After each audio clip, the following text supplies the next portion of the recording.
afternoon, and I just realized the batteries are dying in my light back there, but that's okay.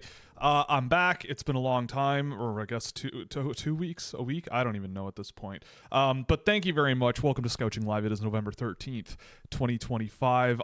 We have not done a show since Remembrance Day, so for all of you Canadians, I hope we all took the time to, reflect and think about it. My late grandfather was a veteran of the Second World War, and quite a time. He had plenty of stories, and definitely a lot to learn from the dwindling population, unfortunately, from that era. But in any case, we're back. We are having a great time. I have been very, very busy. Obviously with the hockey stuff, but on the same token, I was at the Beaches concert at Scotiabank Arena last Thursday, which was way better than I thought it would be. Not that I don't like that band, but they were great. Like, it was so much fun, and Talk opened for them, and they were amazing too. They were incredible. And went to see Sabrina Carpenter Monday night, and that wiped me out for like a day straight because that was so great.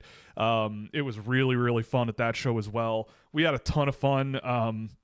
I this is another thing too. I'm in my 30s. I'm pretty well into my 30s for that matter.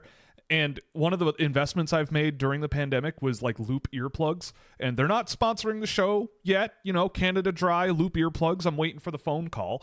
But the Loop earplugs at the Sabrina Carpenter show might have saved my life. A few times during that concert, I pulled them out of my ears.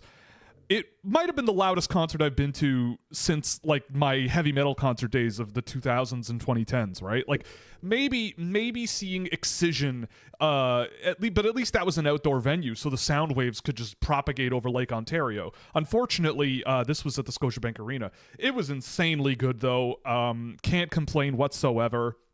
I also do want to also make a bit of an announcement off the top. We've talked a little bit about it over the last couple of weeks because there's been some interest and fluctuating interest in the idea of another channel dedicated to more personal like finance and budget management and like money, learning about how money works and all that kind of thing. And again, if there's any interest in that, please let me know. But just for now, I did build out a channel. And I had to keep it hockey themed. I had to, but it's called Blue Chip and Chase, and so you can go over there and subscribe to it now if you want.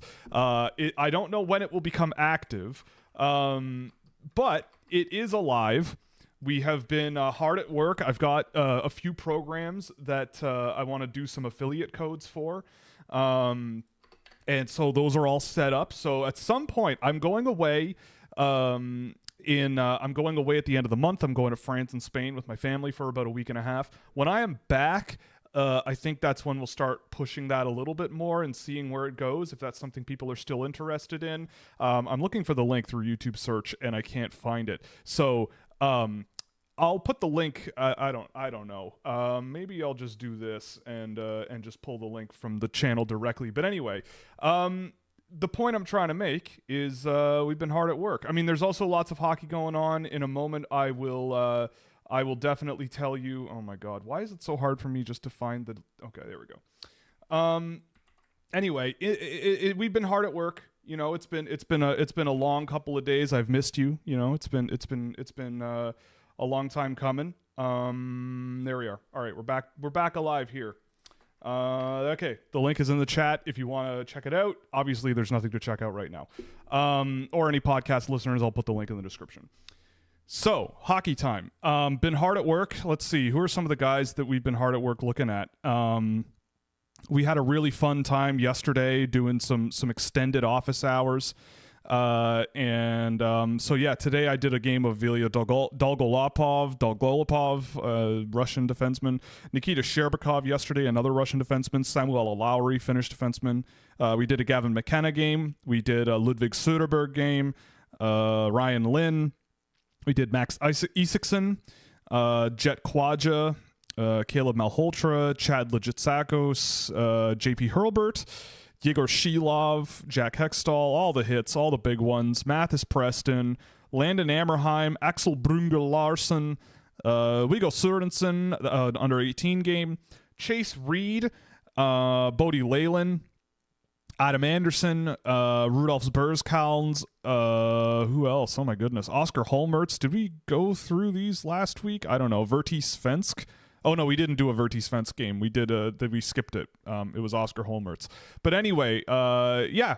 Fun times. Yeah, busy. Keeping busy. We're having a lot of fun in the Discord server. If you want to join, it's available at any tier, either joining as a member here or on Scouching.ca, where you can subscribe, and you'll get all kinds of fun data tools and everything. You'll get to see evidence as to why the Toronto Maple Leafs are so bad. And also, by the way, I should explain the title of the show. At the Sabrina Carpenter show, I felt kind of bad at the end because she came out for her, she did a weird small encore, and I respect it a lot because she left the stage for about 30 seconds as opposed to the 2 to 5 minutes most people do, and she had Leafs encrusted cowboy boots on, which, I get it, you're at Scotiabank Arena, that's where the Leafs play, but not having the best season, not having a great time, but I don't expect Sabrina Carpenter to be a huge hockey stan, but who knows, maybe she is, I don't really know. But either way, respect for the overall attempt, but it didn't. It seems to not have saved the Toronto Maple Leafs and in their efforts to salvage their season so far. But anyway, yeah. So hard at work. Obviously, any tier of subscription will get you access to the Discord server, as well as plenty of other data tools you can check out there. That hand track stuff that I do, as well as all kinds of other data tracking tools that I've built over the years. So you can check that out. In the meantime, yeah. So let's get into the questions of the day. Let's do this. Let's do this.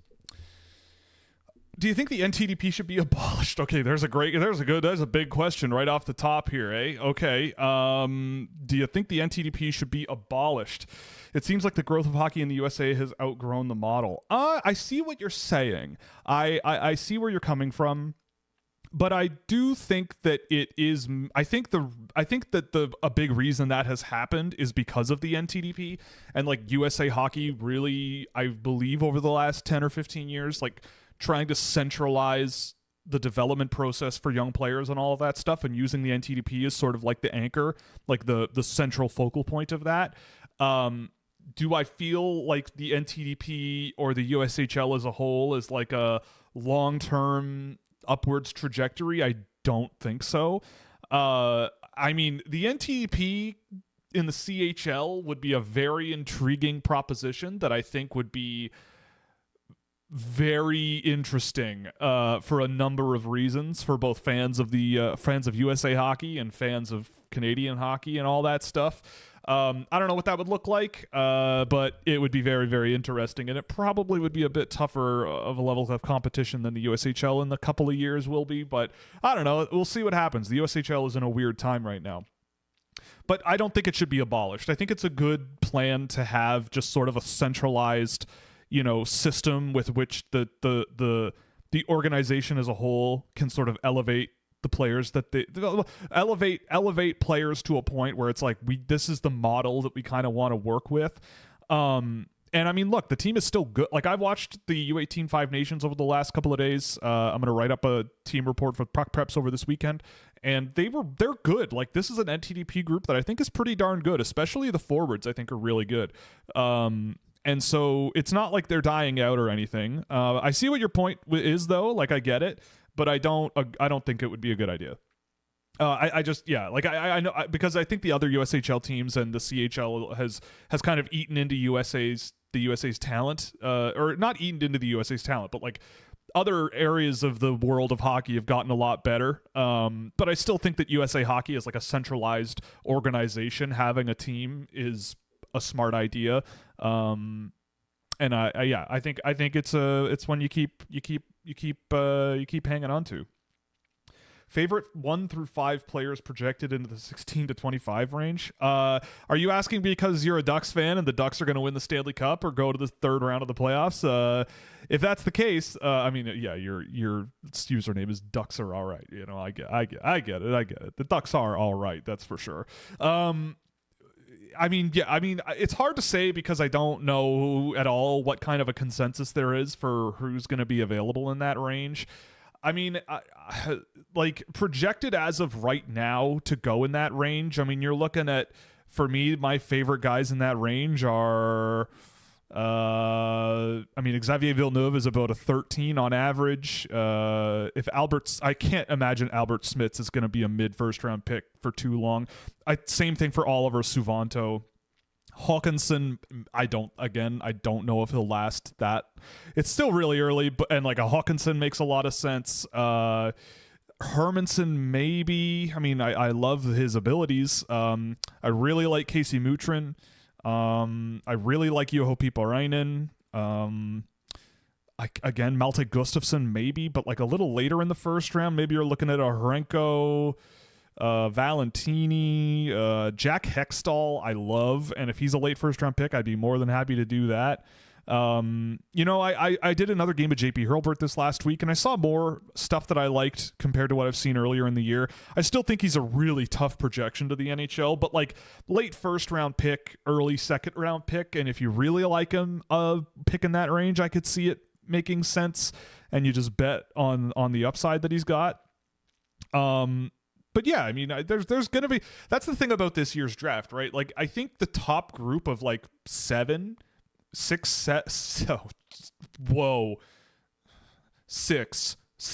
period. The top 6 for me are really, really good. And then beyond that, it really opens up really, really fast. Like on my list from Viggo Bjork all the way down to, I'd say Plant, I have Hurlburt, Anderson, Wyatt Cullen, Caleb Malhotra, like down to those, like it's pretty close. There's a lot of ways I could slice and dice that group. I mean, maybe not that deep. Like maybe you stop around Ryan Lynn, Pierce Bouilly. Like that's where I think the guys that have like truly, I think something really, really high end in their game, like that's kind of where it kind of ends, and the rest are more curiosities, and we'll see where they go. And like there's upside, but question marks. Again, it's still early. But it's a good draft class. Like there are guys in my second round that, I mean, I've really, really liked over the course of this year. Soderberg, Anderberg, Isaacson, Lagerberg, Hohen, Katalitsky, Pugachev, Ammerheim, Steiner, Burzkowns. Like all these guys I've found pretty impressive in the games I've seen. Holmertz, I think, has a lot of upside. Dagenet even I would throw in there. Like there's a lot of interesting players floating around out there. So 16 through 24 I have no idea, but there will probably be some good options. What is a nasty combination of future Bruins and Pasta running mates would fit them naturally at 7th and 13th overall with the Leafs pick specifically? Yeah, you just look, I'll say this about the Toronto Maple Leafs. Statistically speaking, their goaltending has been horrendous relative to their defending, but their defending is not good either. It's all just not great right now in Toronto. But, you know, if they get, you know, league average goaltending this year, I believe, is around like an 891 right now, which is pretty low, but that's the world we're in. And if they get league average goaltending and, like, tread water, like, they'll probably not finish this bad. But watching them play, man, they do not really look like it. I've said this forever, but they play like a team that doesn't like each other, and I feel like they're not playing for anything. And I feel like that's been the big criticism I've had of them in the playoffs, and why they struggle in the playoffs is that it's like a psychological thing. It's just a very strange environment, I think. But anyway, to answer your question, I mean, I feel like the Bruins could. They have very little, I think, in their prospect pipeline, so they can kind of go any number of different directions. I mean, seeing a guy like Mathis Preston on the Bruins with guys like, you know, Kuznetsov, Liesel, Pasternak, you know, that would be a riot to watch. I mean, an Ivar Stenberg, I don't think will last until 7, but by some miracle, if he does, he'd be a fantastic Bruin. Oliver Suvanto probably will be there at 7, and I could see that making some level of sense. And he's a center, and a really young one at that. Like, I feel like he would be a really good example of a Bruin that I think would work really, really well. You know, Belchet's maybe. I mean, an Xavier Villeneuve would be a riot, and you might be able to get him with like 13th. I don't know. I mean, there's a lot of more like consensus lists or like more NHL close lists that have Villeneuve pretty high. So I don't know if that's going to happen. But, if it's 7th and 13th this year and you get, let's say, a combination of Preston or Lawrence at 7 and like, I don't know, Malte Gustafsson or Oliver Suvanto at 13, if that's by some miracle what happens. Again, you're asking me in November. It's still very, very early, and I've had eyes on all these guys all year, but like in terms of, I haven't gotten to the point where it's like, okay, I'm going to watch these guys in little clusters back to back to back to really see if I'm missing something there. I haven't gotten to that point yet. We're still just trying to build a baseline here. So take this all with a grain of salt, but all of that, I think, kind of lines up with how I could see the Bruins doing some stuff. Would you rather have Lars Steiner or Oliver Mrnieks? Oh, Steiner, for sure. Do you think either of them get picked in the first round? Steiner, maybe. I'm not 100% sold on that idea. I mean, I am due to watch him again. He's probably one that after this I'm going to be downloading a bunch of games for the next week to chip through, and he's almost certainly part of that group. And I liked a lot of his game that I saw the first time around. It's just he shot the puck about 14 times, and all of them came from terrible spots on the ice. Like he's a crazy aggressive forechecker, really physical. I mean, I don't remember that from last year with him, but he really seems to have something motivating him this year, because I really, really liked what I saw of him. It's just that offensive zone play was a bit underwhelming and troubling, but we'll see as the year goes on. But I do not really see it with Mrnieks, honestly, like at all. At all. I don't know. I've seen him a few times this year, and he just plays in a way where I'm like, I feel like there's always going to be guys I'd rather have over him. Especially if we're talking Latvians, So there's some good Latvians this year. What are your thoughts on Noah Kozik? I like Kozik. He's an interesting one because he's really young. He grew a ton. I think when he was drafted, Joel Henderson might know this, but he was like 5'4", 5'3" when he was drafted in the WHL draft, and now he's like 5'11", 6 feet. So he's grown a lot in the last few years. And I really love the skill. He's good. I've watched him a few times this year. I do want to watch him a few more times. I felt like with his game, I wondered about like the projectability of the pace of his game and everything like that. And like, he's not really playing like a guy who's going to maybe settle as a bottom 6 NHLer. Like, he's kind of like a middle 6 offensive center that can sort of quarterback play and just play a really smart, well-rounded game, but there's good skill in his game, and that's what I came away with the last couple times I've seen him. But that doesn't mean that's my final verdict on him. I mean, I do like him, though. Like, he's in my early second round, I think, and I could easily see him. I don't know if he's going to end up super, super high compared to where he is now, but in that range, I feel like I could see him settling in that 30 to 45, 50 range right now. I don't know. We'll see. It's still early, but yeah, I like him. How much danger do you think David Reinbacher is at being a bust? It's a shame. Like, it's a shame, right? Because obviously you lose a lot of time to injury, and that makes it really tough to come back. It makes it really tough. I remember, look, I was critical of the Habs drafting Reinbacher when they did. 5th overall, I thought was pretty high. I thought he had longer to go than people thought, and all that stuff. And I feel like that still holds, but watching him last year with Laval, I thought this guy was definitely going to be an NHLer this year. Just from how comfortable he looked. He's big and rangy, and he had some really good defensive instincts and really good defensive moments. He can absolutely fire shots from the point, unlike a lot of young defensemen out there. A really, really impressive defenseman that I felt was on track to have a really good season this year. And I believe he hasn't played yet, right? Like he hasn't even played because he's been hurt again. So, like, again, he's 21, he just turned 21, and I don't think you can label anyone. Okay, so he's played 5 games. He is playing. I mean, I would give him some time, right? Like, he played 10 games last year. He's played 5 this year. I think you got to give him this season, at least the first half of this season, to sort of get going again, because what I saw last year was really impressive. So I think you give a guy like that until he's waiver eligible, right? Like, I don't think he's that far. At his best, I don't think he's that far away from an NHL gig,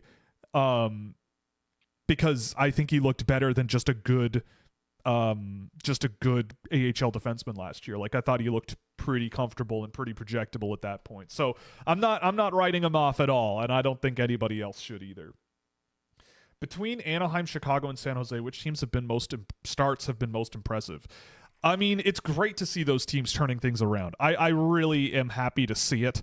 Like, I feel like looking at, you know, the Ducks, I think, are probably going to come back to earth at some point. Like, they've been really on a shooting heater.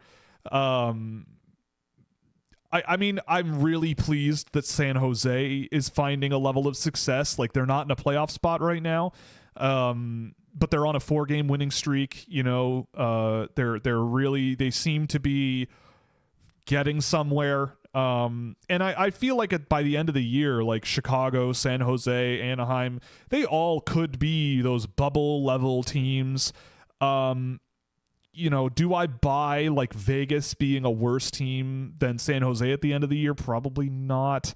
You know, but I think in the West, looking at from what I've seen of these NHL teams, which obviously is not every game, but from what I have seen, like, I think it's super competitive, right? Like, you look at even Anaheim, but like Utah, Chicago even, but Edmonton. I mean, Edmonton's been struggling, but I feel like if they figure it out, they'll be fine. But for those last few playoff spots, right, you've got San Jose, Minnesota, maybe Vancouver, if they can get healthy, LA, Chicago, Utah, and Anaheim. Like, I could see all of those teams, someone being unhappy by just missing the playoffs. If someone's got to miss it, and I just don't. I like all of those teams, and I'm really, really happy the young guys are turning it around in these different cities. I mean, but the one I've enjoyed watching the most is probably Anaheim. Like, I've seen a couple of Anaheim games here and there over the course of the year, and they're just so much fun to watch. I mean, so is San Jose, and watching Connor Bedard this year sort of see the points actually coming is really great. You know, it's always really fun to see a guy like that doing what everybody expected him to do. But I think of all of them, like, seeing the fun factor that a lot of the guys on Anaheim seem to have has been really, really fun, even if I think they're going to maybe come back to earth a little bit from here. Are you on the Toronto should think about rebuilding train in 2 to 3 years? Oh, boy. I mean, look, I have been pretty critical of the Toronto Maple Leafs for the last season or two. Just watching them over the years, just the moves that they've made. And I've said the same thing on the show weeks and weeks and weeks in a row now about them. I mean, the problem with Toronto kinda is if let's say they did choose to do some kind of a rebuild, right? Who are they trading? Right? And who is going to show up at the Toronto Maple Leafs door and go, yes, we'll give you a pile of stuff for this guy because we want him. You know, Morgan Rielly just signed a contract, and based on his play recently, he would probably be radioactive to a lot of NHL teams. Whether that's correct or not, which I disagree with, but that's a no movement clause. You would be asking Morgan Rielly to move from Toronto, which I wouldn't want to have that conversation, and he's signed until 2030. You know, you're signing up for that. I mean, Jake McCabe has a no trade clause, so you can't trade him until 2027, where it moves to a limited trade clause. So are you going to ask Jake McCabe to waive a no trade clause? And he's also signed until 2030. I don't know who's taking Chris Tanev. I don't know who's taking Ekman Larsson. Like, they gave modified no trade clauses to Ekman Larsson, Tanev, and McCabe. Like, I don't think anyone's lining up to take any Toronto Maple Leafs defenseman right now. And if it stays like this, I don't think anybody's lining up in the offseason either. You know, is someone taking Max Domi? Max Domi has a modified no trade clause. That's not going to happen, I don't think. Like, are you going to ask John Tavares to waive his no trade clause, a full no movement clause, to be traded? Who is taking a 35-year-old John Tavares at $4-something million? He's been great this year.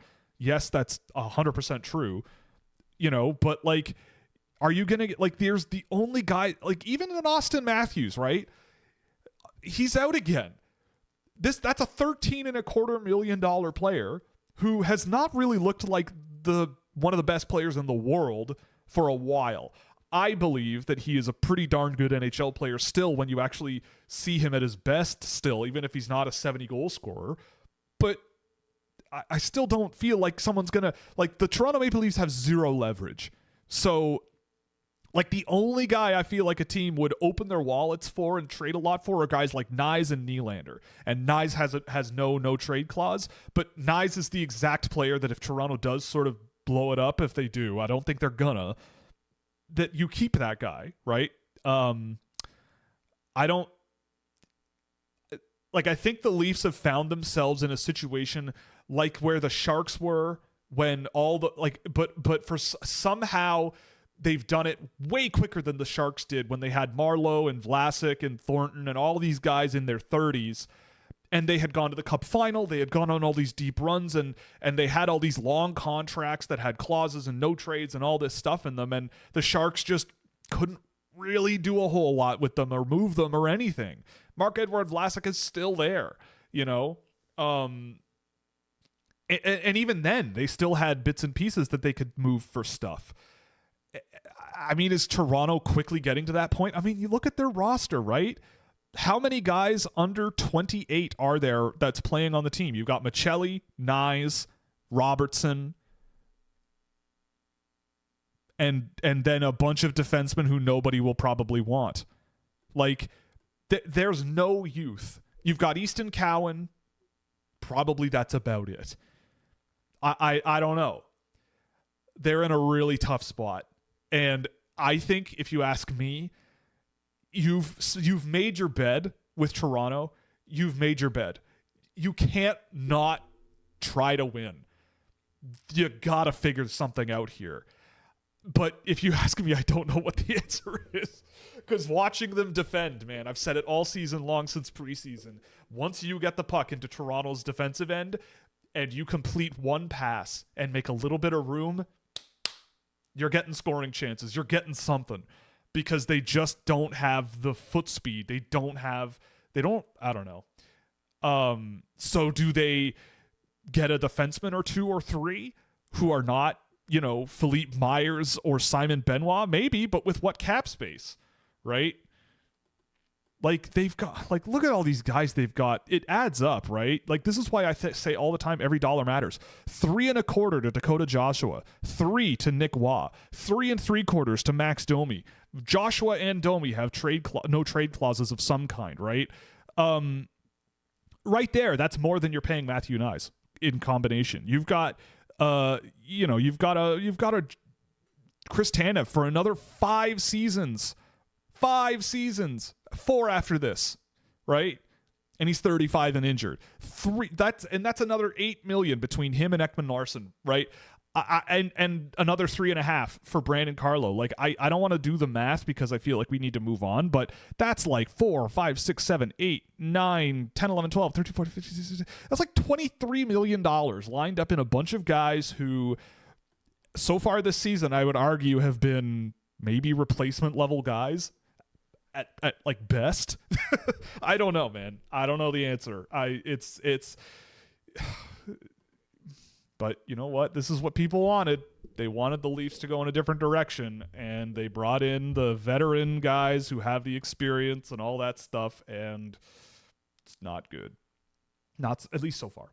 I currently have Keaton Verhoff behind Chase Reed and Villeneuve. I'm struggling to see how he's generating offense at even strength. Howie, what are you seeing? For me, the big thing with Verhoff is just the body positioning and the skill level he's got. Like, he's really strong on the puck. He can find room and little pockets of space to work with. He's got a wicked shot from the point as well. I think with Verhoff, the thing that I think you have to keep in mind is that of those two other guys that you mentioned, those two guys are 07s. like they are further along in their development. Verhoff is still quite young. He's very big. And so there's a lot of development room, I think, there. And the thing for me is, like, I mean, look, I love Villeneuve. I have him in the same tier as Verhoff. Reed, I have a little bit lower, but not too much. It's a tier lower, but not that much lower. And when I watch Verhoff, I go, I've said this forever, but like the big thing for me with Verhoff is like you have a version of him now. I think the version of him in June could be a much more intriguing player. I imagine he has a very good chance of being at the U18s this summer, and that would be very interesting to see. And I think with Verhoff, it's about like the potential, because you see the skill level, you see the physicality in his game, you see the two-way sort of presence that he's got. Chase Reed is similar, but I feel like Reed is a bit more of a puck carrier and a more confident sort of possession defenseman who doesn't really have quite the footwork defensively to be a super solid defender, but he kind of makes up for it with a lot of good sort of transition and offensive traits. But the thing is with Villeneuve, I mean, Villeneuve is just a rocket, right? Like Villeneuve is, you know, your Quinn Hughes, your Lane Hudson, you know, like I like him a lot more than I remember Lane Hudson when he was 17, right? I think Villeneuve, the sky's the limit for his offensive game, and I think his defensive game is better than people say. It still needs work, but I feel like, you know, I think he's also shown some good improvement in the games I've seen over him over the course of the season. But with Verhoff, I think a lot of it comes down to like the projectability of his game, the skill level under pressure, you know, problem solving, the offensive zone sort of body positioning stuff, the physicality. Like I think a lot of that is what people are looking at and going, well, what's he going to be when he's 22, 23, you know? And with Villeneuve, I'm not sure what more you're going to get out of him. I would love to see him be even more explosive than he is, but like how much more skilled can you get as a defenseman, right? Yeah. And with Reed, I feel like there's also room for improvement there as well, just like there is with Verhoff. But with Verhoff, it's a little more intriguing. But they're all very close to me. Ceiling and floor projection for Chase Reed. I don't know. I mean, I think Chase Reed, like, he kind of does a little bit of everything. He doesn't like. The flaws in his game are largely the flaws with a lot of young defensemen, which are really tough, right? Like his defensive positioning is okay, but like skilled, quick guys can kind of get through him pretty easily. And you know, he kind of, you know, it's that last 10% with regards to closing those gaps, you know, finishing checks along the boards, you know, erasing guys from possession of the puck. Like those kinds of things are tricky. And speaking as a defenseman, they're very tricky. And I think those are things that I think need to improve. But I love the vision in his game, the passing ability, the once the puck is on his stick, he's a really impressive player. And I feel like any skating improvements from here are only going to make him better and better and better. So I like him. For a floor, like I feel like I feel like there is a chance that he kind of struggles in the NHL, but I'm not super confident in that. I feel more confident saying like he'll figure some kind of job out because he can move the puck so well and he skates pretty well and he's big and he can protect the puck pretty well as well. And he doesn't take too many crazy risks here and there. You know, so I feel like being a bottom pair defenseman, like who can just sort of chip away and rush the puck and maybe chip in on a secondary power play unit, I feel like could make sense. But I feel like a solid, good second pair, 200-foot, you know, offensive leaning defenseman seems reasonable to me for him. For a range, I mean, I wouldn't be surprised at this point to see Reed go in the top 10, top 12. If he was outside the top 20, I would be pretty surprised at this point in this class. So I would say somewhere in that range, like maybe 8 to 15, 16, something like that. Thoughts on David Bosco? That name rung a bell, and I looked him up, and I have watched him before, but I can't tell you anything. I don't remember him. So there's that. Second, a little birdie told me you have Julian Mays barely clinging onto a spot in your rankings. He's cemented in my first round, even amidst a 7-game cold streak. Size aside, what's your concern? Yeah, it's complicated. Julian Mays is really good, but is he NHL player good, right? The other thing too is there are questions about there are questions about, like, let's say professionalism, poking around, with people. I don't know. I can't be specific, but I think it's like it's a bit of a situation where I think people don't want to really deal with him. Like, you've got a small, hyper-skilled, hyper-fast guy. When I watched him play, I don't know. There's not many players I would categorize as like a selfish player, but it felt like Mays was playing a big-time individual game. Like, give me the puck, I will carry it, I will put it on net, I will do this, I will do this, I will do this. And anytime I remember a lot of his breakouts and stuff were just messy, like missing targets and just kind of sloppy, unless he was carrying the puck himself, and then he was a wizard, right? So it's like, there's a lot going on there. I can't be too specific, but like, we'll say this, right? He plays exactly like a typical Everett Silvertip player has over the last couple of years, and they traded him, right? They traded him for a guy of a similar age, 1-for-1, with a similar type of play and a similar role in Cole Temple. Like, I think, you read between the lines on that, right? And they sent him to Regina, right? Like, yeah. The Leafs might be pursuing Rasmus Andersson. The only thing I think they would trade for them is for Cowan. Is he any good? Who is he in this? Cowan? Look, he's all they've got left to trade. Like, I love Rasmus Andersson. He's 29. How many more years of his contract do you have? Okay, so oh my God. So he's a rental.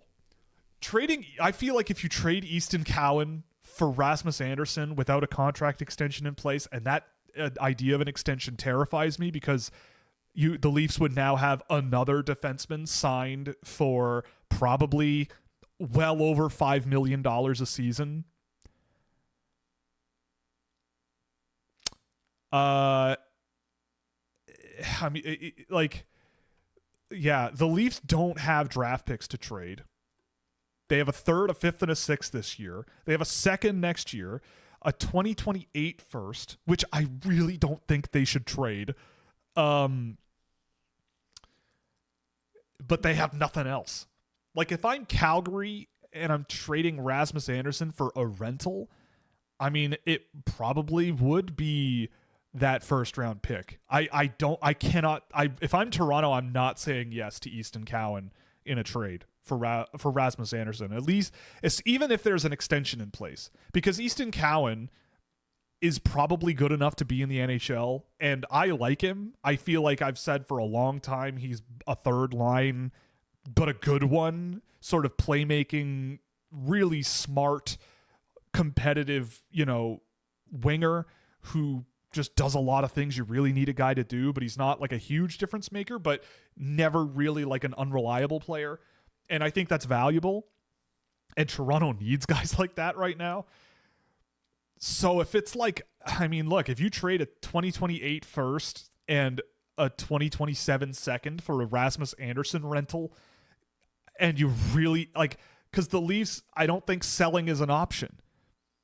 So if it is Rasmus Andersson, I feel like that's a good target for what they need. But it's gonna be a risk, because I don't think you trade Easton Cowan, and they don't have much else. And I don't think their prospect pipeline, like, there's gonna be much else that Calgary will probably go, I don't want Tinus Luke Koblar. I want that first round pick. I don't want, like, you're taking away one of the best defensemen we've had in the last decade. Even if he's 29, I don't know. I don't care that he's a UFA. You're giving me a first round pick. Toronto traded a first round pick plus for Brandon Carlo. I cannot imagine they're going to have to pay less than that for Rasmus Andersson. So I don't know. I wouldn't do Cowan. I don't know. Maybe if I'm Brad for living, I probably just quit. Just quit. I just quit and go somewhere else. I don't know, man. Can you talk about why you think Preston's skill level isn't translating to the score sheet? Is there any way, like, there's no way he should be under a point per game? What do you think is happening there? Well, Isaiah, I mean, I know you're in the Discord server, and I know you popped in to the office hours thing, and I don't know what happened there, but you're more than welcome anytime. We did do a Preston game a couple of days ago as a group, and I think we could all come to the same conclusion watching him play, that it is not on him. I will take my dying breath saying that Mathis Preston producing the way he is not because he's not good. He was on a line with like Sam Aremba and I want to say Chase Harrington or Owen Martin, and like they just weren't good. Like, they got absolutely shellacked. And it turned into Preston becoming a wrecking ball. Like, he showed a side of his game that I have never seen before, which is, I'm going to kill everybody on the other team. And it was fun. Like, it's great. But, and I liked seeing that. It's like, okay, good. I see that there's an energy level in your game. There's something there. But in terms of like the creativity and the skill level and all of that, the finishing ability, like, I think Preston like needs a horse to play with. Preston with a guy like Berkeley Catton, if Catton went back to the WHL this year, would be probably double the point production right now. And I don't think that's because, oh yeah, you need a Berkeley Catton for Mathis Preston to be any good. It's just those two guys would be a hell of a group playing together. I refuse to believe that Mathis Preston all of a sudden is just like struggling just based on having seen him a bunch of times this year. I just refuse. I will not listen to any. I will not listen. I've watched so much of him, and I just do not think it's him. And if people think that and he falls in the draft, then so be it. But him, like Sam Aremba, should never be on the ice with Mathis Preston in 2025. I don't think. It just from what we saw in that game together as a group, did not sit well with me. Has there ever been an NHL team that has had 0 picks in a draft? That's a great question. I don't think so. Not that I can recall. I feel like there's been teams with like 2. I know Colorado had 3 at one point. Toronto has 3 this year. I don't know. But I don't think so. Who are some of the most Dubas and Clark coded players you've tracked so far? Jack Hextall for sure. Jack Hextall 100%. Maybe Marcus Nordmark.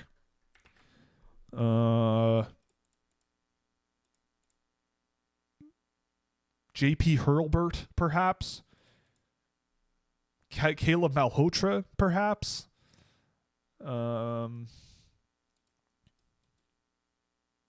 Vigo Bjork. I don't know. Like, Vigo Bjork to me sounds like Easton Cowan on steroids a lot of the time when I watch him play. Like, that's kind of how I see a lot of Bjork when I see him. If I'm thinking with my Dubas and Clark hat on. So maybe those guys. Definitely Jack Hextall for sure, though. What do I have to do to get you to spread the Slovakian cult even more? Increase your tier on Scouching.ca. That's what you do. I don't know. I mean, I spread them every week. I spread them like peanut butter every single week, all over the toast. Nemec, Horenko, Gollier. Nemec, Horenko, Gollier.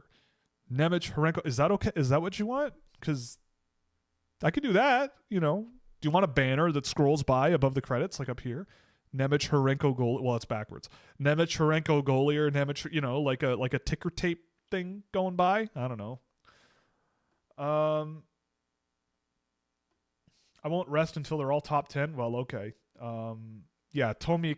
I'm not huge on Tomik. How was the MHLer this morning? Good, but not. Like, really weird. He kind of floated around and did kind of whatever he wanted. Defensive zone. He would cover a guy going out to the point and just drift into the neutral zone. or like in the offensive zone, you kind of drift up along the half wall and kind of softly poke at a puck and just kind of stay there and not really do like. There's skill in his game. He was a pretty decent skater. This is Ilya Dolgopolov for what it's worth. St. Petersburg, Dynamo St. Petersburg. I mean, he wasn't bad, but I watched him and I just kind of went, I don't see an NHL defenseman here. I don't know. I feel like maybe you have a good offensive Russian defenseman there over time, but the defensive game was really lacking a lot of the time. But he used his skating pretty well. He's decently skilled. He's got a decent shot that he never uses. I don't know. Just wasn't a huge needle mover. Is Gavin McKenna still Gavin McKenna? Oh, big time. Big time. Look, I will say, I have not seen very many people apologizing for the abuse that they sent my way a month ago or 2 months ago when I stuck my neck out there a little bit. And now I'm seeing Sportsnet going, oh, what's going on here? Oh, is Gavin McKenna this? Is it time to worry about Gavin McKenna is the thing I've started to see. And it's like, well, okay, like, let's just be, let's take an honest look at this guy's game, Let's not say like, oh, is he going to be terrible? Is it time to worry about him? It's like, well, I don't know, man. Like, I don't know, just use your eyeballs and because the potential in his game is unbelievable. It's like some of the things that he is capable of are remarkable, and I think he needs a coach whisperer who pushes him and pushes his buttons, but does it out of love, And I said similar stuff about a guy like Ken Johnson, where it's like he's so good, but like. But it doesn't mean he's not good. So like, is it time to worry about him? Not really, but like, is it time to have an honest conversation about the type of player that he is instead of just going, oh my God, this guy who scored 160 points last year, he's the greatest player to ever live. Like maybe that falls somewhere in between, I guess is what I'm saying. But yes, he is still the same player basically. And I agree, Mr. Red Wings fan there. I hope to see more CHLers in the NCAA as well. It's been amazing watching the NCAA this year when I've been able to catch it. Kala Malhotra thoughts? Malhotra thoughts. I like him. I mean, I think he's going to be a guy who gets drafted before I would take him. But he's one of these guys where there's nothing really wrong about his game. There's nothing really, I think, that, like, he's got some quick hands for a more physical center type guy. Like, I think he plays an NHL style game, but I don't think it's a particularly high ceiling NHL style game. Like, he kind of brings me similar feelings to like a less I'm gonna sneeze.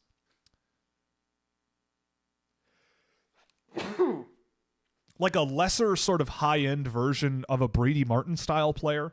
Like, Martin had some playmaking ability and a shot that I think was really threatening. And I just haven't quite seen that out of Malhotra on a reliable enough basis yet. But the defensive game is really good there, like it was with Martin. The energy through the neutral zone is pretty good, like it was with Martin. Like, there's a lot of stuff I think that will work just fine in his game. But, like, for me, was Brady Martin a top 5 pick last year? No. Is Caleb Malhotra a top 20 pick for me this year? I don't think so. But he's in my top 40. He's not that far out of my first round. He's just another one of these guys where if you draft him in the late first round, I feel like you'll get a player. Maybe not the most exciting guy in the world, but he'll play. There's nothing offensive about his game. I mean that, like, there's nothing that's like, oh no, in his game, not like offensive. He does have some of that. But, these types of players just are always a question mark for me at the CHL level. But, I mean, if he gets a lot stronger than he is, it'll fit naturally into his style of play, and he'll be one of those, big, strong centermen who can play physical and move the puck okay and finish okay and just kind of chip in and be solid, like a Scott Lawton kind of comes to mind. I remember Scott Lawton years ago being a pretty decent finesse physical player and just being a solid third line up the middle center, and he was a first round pick, and Nothing offensive about his game, nothing particularly incredible, but like solid at what he does. And I feel so far my impression of Malhotra has been kind of like that. If you had to bet on where JP Hurlburt was going to get drafted and the over-under was 19.5, would you say over or under? Probably under. Or wait, over means later in the draft, so probably over. I think NHL teams will see. I mean, look, the last game I did of him was way better than the first one that I saw. In the games I've seen of him over the years, like I see the potential, right? Like he's a very, very, very skilled player, and he's a very good in the games I've seen, very good, pretty good playmaker, I would say. Like his timing, like he kind of reminds me a little bit of like a lesser Gavin McKenna a little bit, where there's a ton of skill. The shot selection is questionable. The playmaking ability is really, really good from what I've seen. But is it evident as much? Not so much. But he's a good transition player. He's got some good speed through the neutral zone. He's a really good puck transporter. There's a lot of things that I like about Hurlburt, but the big question is, like, he's one of these guys where, like, it's obvious how he's scoring, but is he going to score in the NHL? Because I don't think he's a bottom six guy.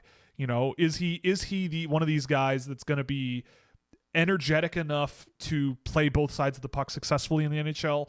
Is he going to be a guy who is going to be able to play in the offensive zone as much as you need him to? I don't know. And I feel like NHL teams are going to look at him. And I mean, I think he's listed at 6 feet or 5'11". He looks smaller than that. I don't know. Maybe I'm wrong, but he looks smaller than 6 feet or 5'11" or whatever it is.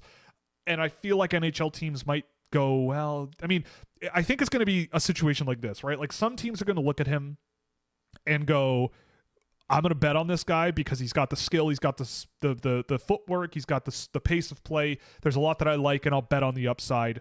And it's 25th overall, right? And there are probably some other teams going, I just don't know if it's going to work. Do we want to draft a guy in the first round where there's like some level of doubt?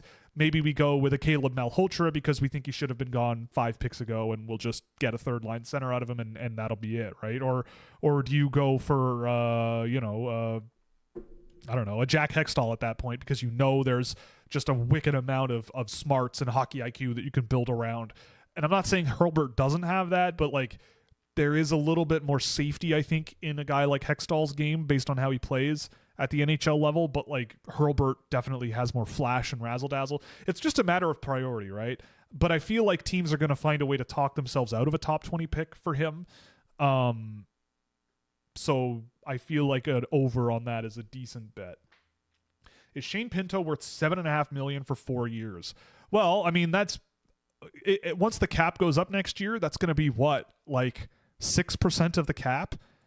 I feel like that's reasonable for a guy like Shane Pinto, like a decent middle six center that you now have locked up. Like, how old is he? I don't think he's that old. He's 25. He just turned 25, actually. There's a birthday present for Shane Pinto. He turned 25 yesterday. So, yeah, I mean, he's signed until 2030 when he'll be 29. I think that's fine. Like if he's your third line center on a successful team, yeah, he's on pace for a 70-point season, which, even if he is a 40, 50-point guy for the next 2 years and you like him on a third line role, I like Shane Pinto. I think that's fine. Maybe it's a little rich, but like for 4 years and through his best years, I feel like you're going to be just fine so long as he can stay healthy and all of that stuff. I think I think it's a fine deal if I'm Ottawa. Like if you're going to spend money and you're the Senators, it's not a bad place to put a pretty good chunk of money, I don't think. Which NHL team, in your opinion, has been the most fun to watch, vice versa? Which NHL teams have been the most boring? I mean, the Leafs are pretty boring. It's been fun watching Anaheim. It's been fun watching San Jose, obviously. It's been who else have I had fun watching? Utah. I really like watching Utah play. Colorado. I've liked the Devils too. Montreal is a ton of fun. There's a lot of fun in the NHL this year. Pittsburgh I've enjoyed watching when I've caught them. I haven't really enjoyed my time watching the Rangers. At times the Islanders are kind of fun to watch, especially when Matthew Schaefer's on the ice. Columbus, not so much. Florida this season, I haven't seen a ton of them, but what I have seen has been kind of underwhelming. But there's definitely a lot more fun teams to watch this year than not fun teams to watch. St. Louis is not very fun to watch. Neither is Nashville. So, but in terms of fun to watch, there's a lot of them. Thoughts on Leon Kolarek? Why do I know that name? Oh, right. Felix is giving it to me. Leon Kolarek. It rings a bell. He's an Austrian, so I've probably seen him play. Right. He was in the Ice League, or the not EIHL, the Alps League last year. Okay. I can't say I've seen enough of him to give you a good answer, so I will check him out. I'll check him out. Just for you, Felix. Caden Harvey or Landon Amerheim? I go Amerheim. I liked him a lot when I watched him a couple days ago. I think there's a lot of development space on there for him. Like the playmaking ideas he had were really, really impressive. He's really skilled for a big guy. I think he's pretty young too. And I have seen him play too before when he was with playing with Hurlburt on the Dallas Junior Stars. If it's okay for me to say that team name these days based on their legal issues. Alleged legal issues. But yeah, Landon Amerheim, like Landon Amerheim, I like. I think he's one of these guys that the more time he spends in the WHL, the better he's going to get. I mean, that's not a controversial thing to say about anybody, but I really, really liked him in the game that I did. Like really lanky, but like skilled and a pretty good skater, like pretty good on his feet. I'd love for him to be a little bit more physical on the other side of the puck, but like the playmaking ability, you know, like I remember I went back to my notes of the games that I did of him with the Dallas Stars elite team, and it was like you'd be making a mistake if you just looked at him as being the biggest guy on the ice and was like, well, okay, he's the biggest guy on the ice. Like he brings more than that. Like there was a lot more to his game than that, and I've really, really liked watching him play this ye's I think he's at 40 on my list right now. Like he's a top 50 guy to me. I really, really liked him. Like and the potential in his game is really, really high, I think. Like I could see him being a late first round pick on my list by the end of the year. If he has, I could see him having a really strong second half, you know, with some WHL experience and growth from here. I've really liked him. Caden Harvey, I think, is smart. Like I think Caden Harvey's a perfectly smart player, but I just don't know if he's an NHLer. That's all. Is Nathan MacKinnon making a case for best player in the NHL right now? I don't know. I mean, he has been great. Like, there's no doubt about that. Like, I mean, Nathan MacKinnon has been fantastic. The Colorado Avalanche are just my soulmates, right? Like, the way they're building that team, you know, it's been really awesome to see. I don't know. I feel like taking Connor McDavid off the pedestal of that title is really difficult. Really, really difficult. You know, William Nylander's also there too.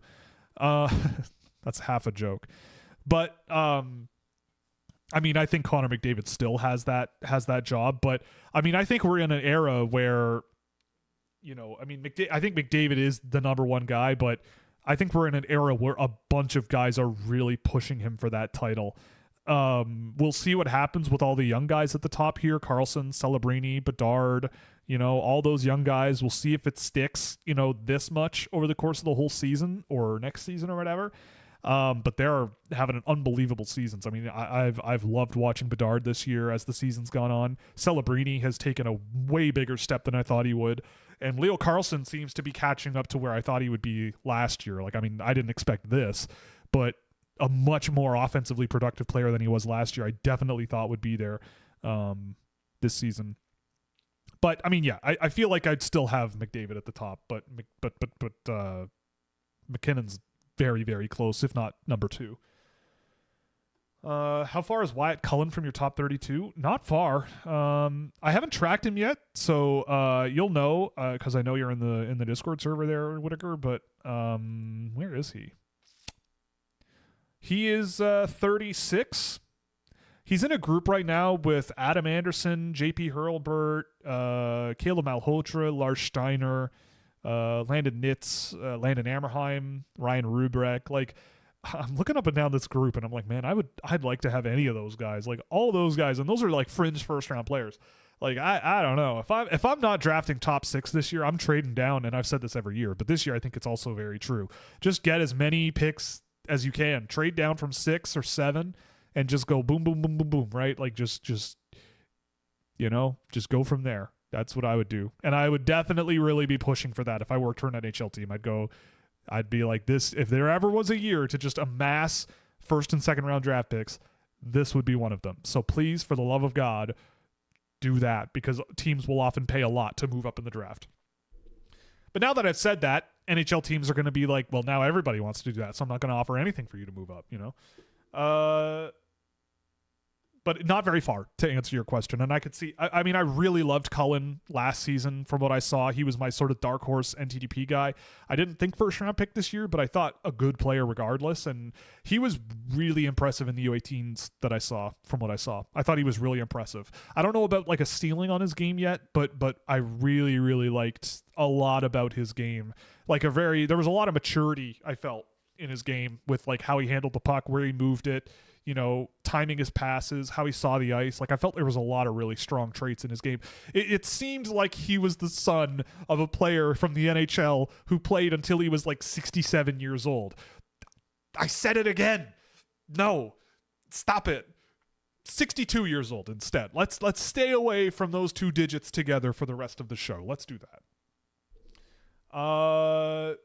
Vlasov, Shilov, and Kulabiak, there's a Russian invasion in Quebec. I know, the Russians finally invaded North America, and they did it through Quebec. Weird, eh? What makes you like Tynan Lawrence so much? Also, do you know why he's only played 2 games? Yeah, he's been injured. Tynan Lawrence, I like him so much because I feel like in this year's draft, like, there's not many guys this year who are extremely good at the things that I value the most.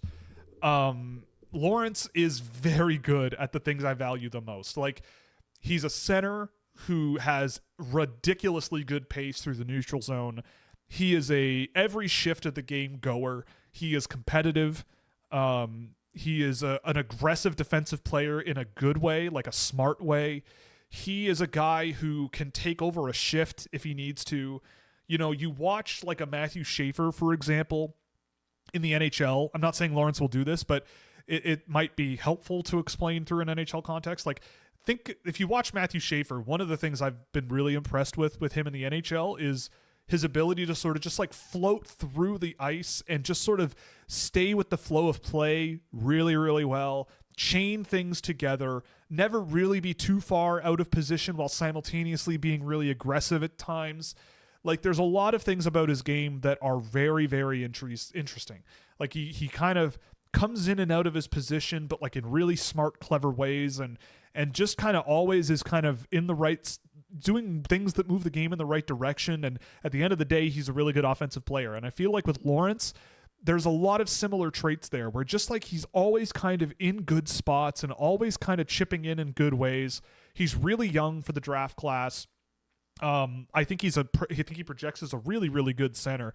Like, I'm looking at top NHL scorers right now. Like, I'm trying to think of the guys he kind of reminds me of, but like, you look at like a Nick Suzuki, and I feel like there's a bit of Tynan Lawrence, or a bit of Nick Suzuki in Tynan Lawrence, or, if he didn't shoot the puck as well as him, like, there's that two-way intelligence and intensity level that like a Macklin Celebrini had at 16 that I feel like Lawrence kind of has at 17. Obviously, I'm not saying those two players are the same, but like that, it's that level. Like if Lawrence's sort of creativity and skill level can take a jump, then I feel like in the offensive zone, there's going to be a lot of potential there. But in terms of defensive play and through the neutral zone, and, like Dylan Larkin also comes to mind, like that type of a player I think is very, very valuable. And he is probably the only one in this year's draft that like consistently has shown me that. I mean, that said, though, there's a lot of other players that are, I think, in their roles, like really, really good at it. Like, really good at it. It's just in terms of the things that I personally value the most and look for the most, like, he's kind of the only standout in a lot of those areas at once, which is important to me. Yeah, good catch on that. Yeah, no Gen Alpha memes are happening here. No. Look, I will say though, I don't yuck yums. I remember being a young kid, and if you want something that was huge when I was a kid, that people look at my fingers. What is this? If you want something huge that was very funny when I was a little kid, I'm trying to even these out here. It's weird backwards. If you want to see something that we thought was really funny when I was a kid, I don't think it's available anymore. But like funnyjunk.com had their number one post forever was just a picture of a race car and that crazy frog thing, like the bring ding ding ding ding ding bing bom bom bom bom. I'm pretty sure that I just did it for the first few seconds verbatim.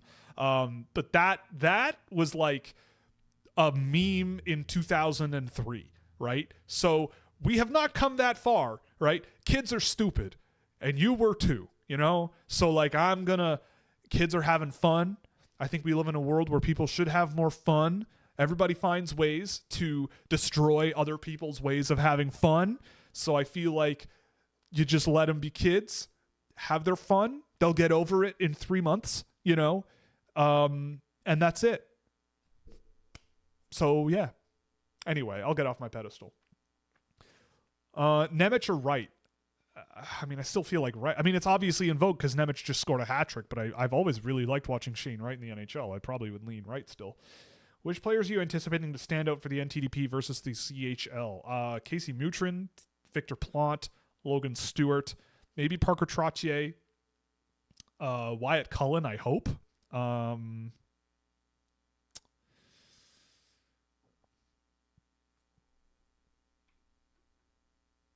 Who else? Mikey Burchild is fun. I think that might be an interesting one. Yeah, those guys. I haven't really enjoyed a ton of their defensemen much this year. I kind of like maybe moments of Jackson Marthaler. I need to listen to more commentary, but he's been interesting, but I'm not sure about like NHL projection. I am saying his name right? Yeah, Jackson Marthaler. JJ Marthler. But yeah, I found him kind of intriguing. Other than that, but yeah, those forwards for sure are the guys that I'll be keeping an eye on pretty closely. Nick Bogus might be a pretty interesting one to play against the CHL. The goalies, I like Noling, even though he hasn't really been great mathematically this season. But I like Noling. Jeez, he hasn't even played that much. Weird.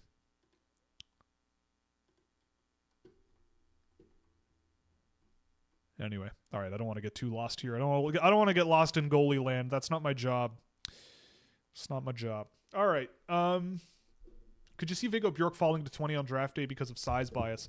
I don't think it would be because of size bias. I think it would be because of like projectability concerns. Like I think you watch him in the SHL, and I feel like he has improved quite a bit over the course of this season. When I've seen him, I've seen a couple of games, tracked a couple games, and I think he's a really impressive player outside of the offensive zone in the SHL. It's just I feel like in the SHL he's kind of making a lot of panicky plays. Like he's kind of skating into pressure.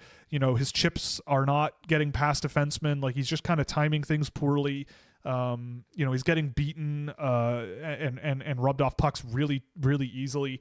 And I think NHL teams will look at that and feel a little bit concerned. And I think that's legitimate. But I also feel like he has all the potential in the world to figure it out. I mean, top 20 would be a huge drop for me. I feel like the raw skill and energy in his game would be like his skating ability has improved a ton since last year at this point in the year, in my opinion. Like if he's anywhere past 12, I could see a world where I go with guys like Belchetz or Suvanto or Schmitz over him or Håkansson or something, but that's pushing it. That's really pushing it. And so outside the top 20, if it's outside the top 20 and you're drafting 7th overall, you better have traded down, because that would be a nice pickup. Would you be opposed to Michael Misa resting his lower body for a few more weeks and then maybe having him play for Canada at the World Juniors? I mean, I think the World Juniors would be good for him. I don't see why he would stay in the NHL if he doesn't have to. I don't know enough about his injury to like say whether he should sit for a few more weeks. I would say in this case, I'm not the right person to ask. I don't think there is the right person to ask unless you know the athletic trainers or doctors for the San Jose Sharks, right? Like they would know significantly more than me. I mean, what I can say is that like ankle injuries for hockey players can be very bad. Even though your ankle is locked in a boot, it can be not great to have bad ankles. But I will trust the doctors of the San Jose Sharks, and I think people generally should defer to them as well. I think he'll long-term will be fine, and I feel like the World Juniors is entirely a possibility, and I feel like he would be a shoo-in to be on that roster. How much do you take into account previous years when scouting guys in their draft years? Some guys have down years in their draft year, and I was wondering if you ever watched the year before's footage. I do, but mostly in the preseason and in the summers. Like, and I have a log. Like, where's my book? Like, I've got a notebook here that I just sort of like jot stuff in when I'm just sort of watching guys and watching games, and or if there's a name that I note for a particular reason, it's in my magic book here. And so I don't have a formal process for that, but what I do is I just sort of have it sort of in the back of my mind, and just have a list of names where I've been sort of keeping an eye on them and all of that.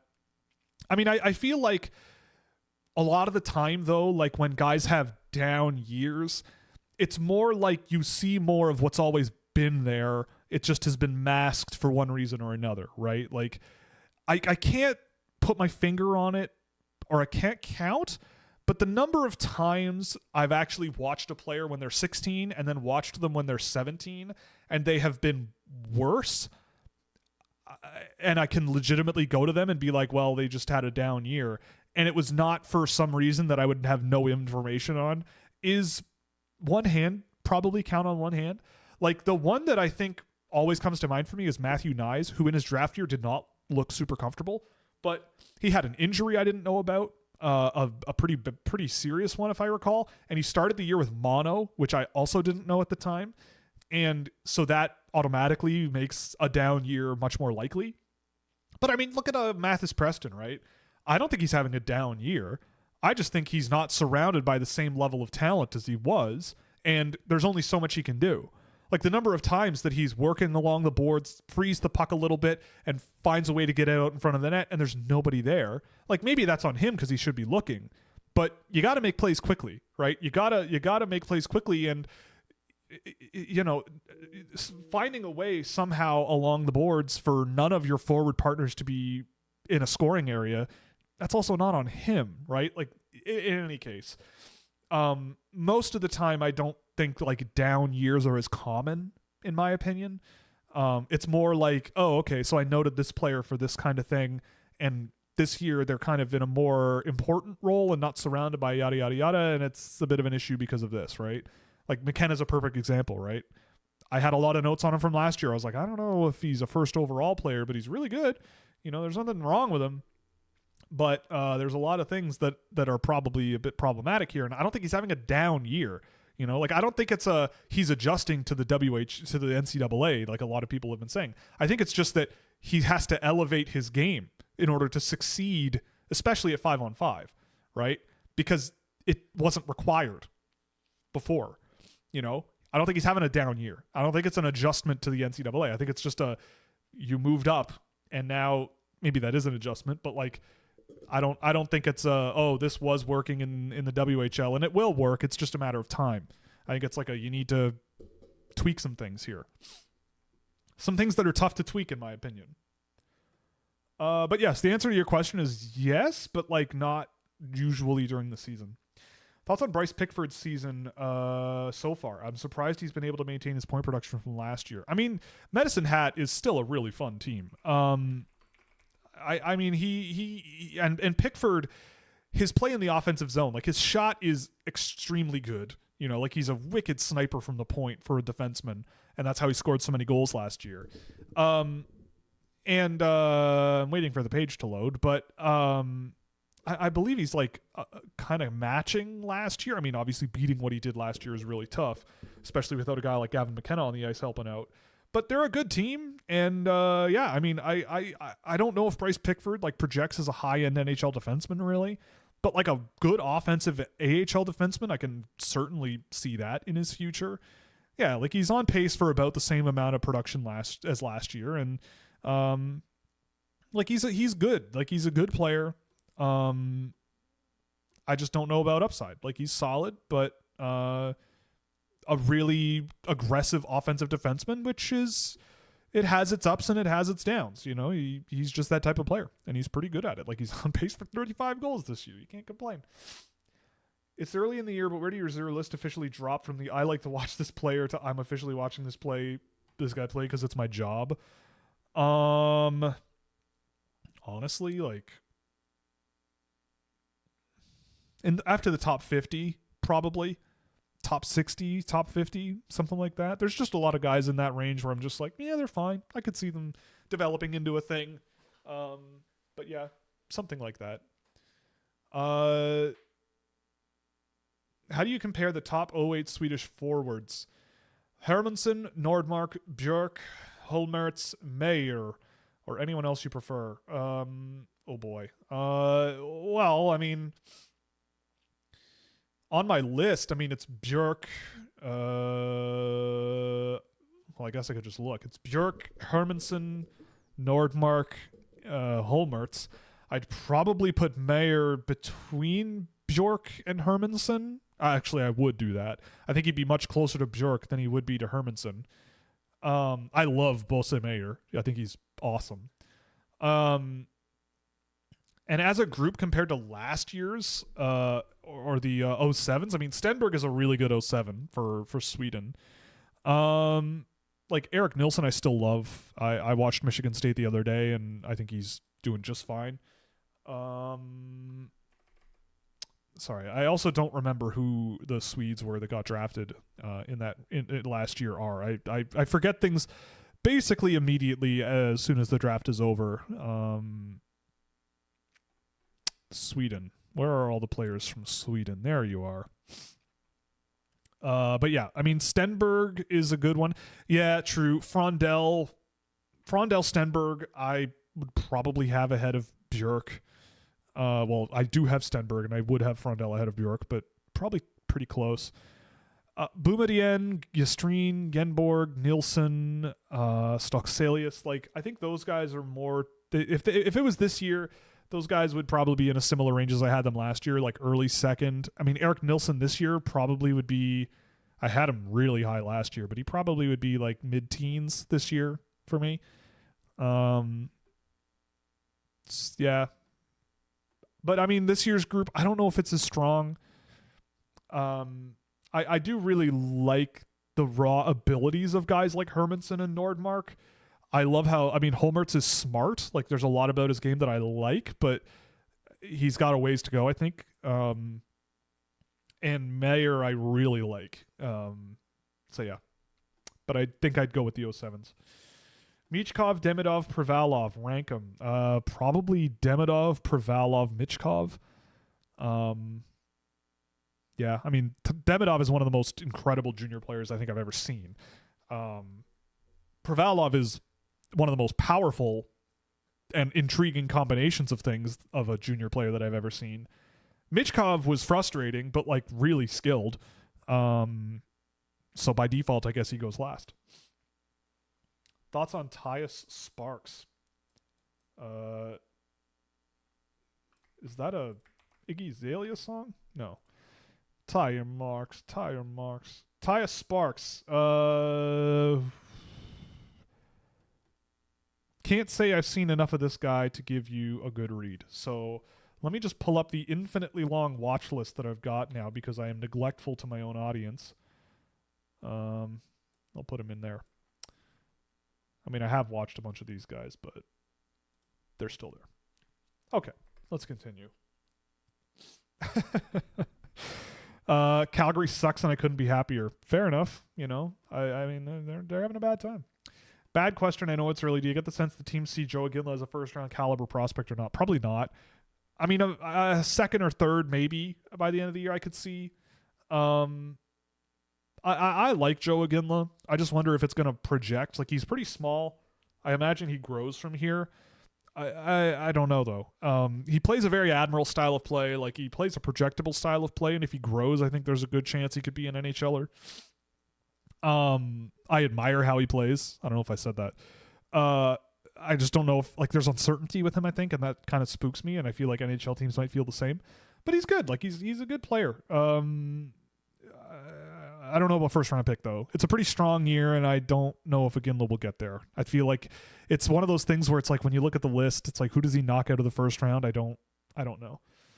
No reasonable general managers are going to take any Leaf that isn't the top value guys and not take the Leafs to value down for it anyways. Value town. Also, no futures pretty much. Yeah, I mean, the Leafs are in probably one of the, at the moment today, they might be in the worst spot any team is in the NHL, right? Like, you can at least look at Florida and go, they're hurt. You can at least go to Washington and say they overperformed last year and they'll probably be a little better from here on out.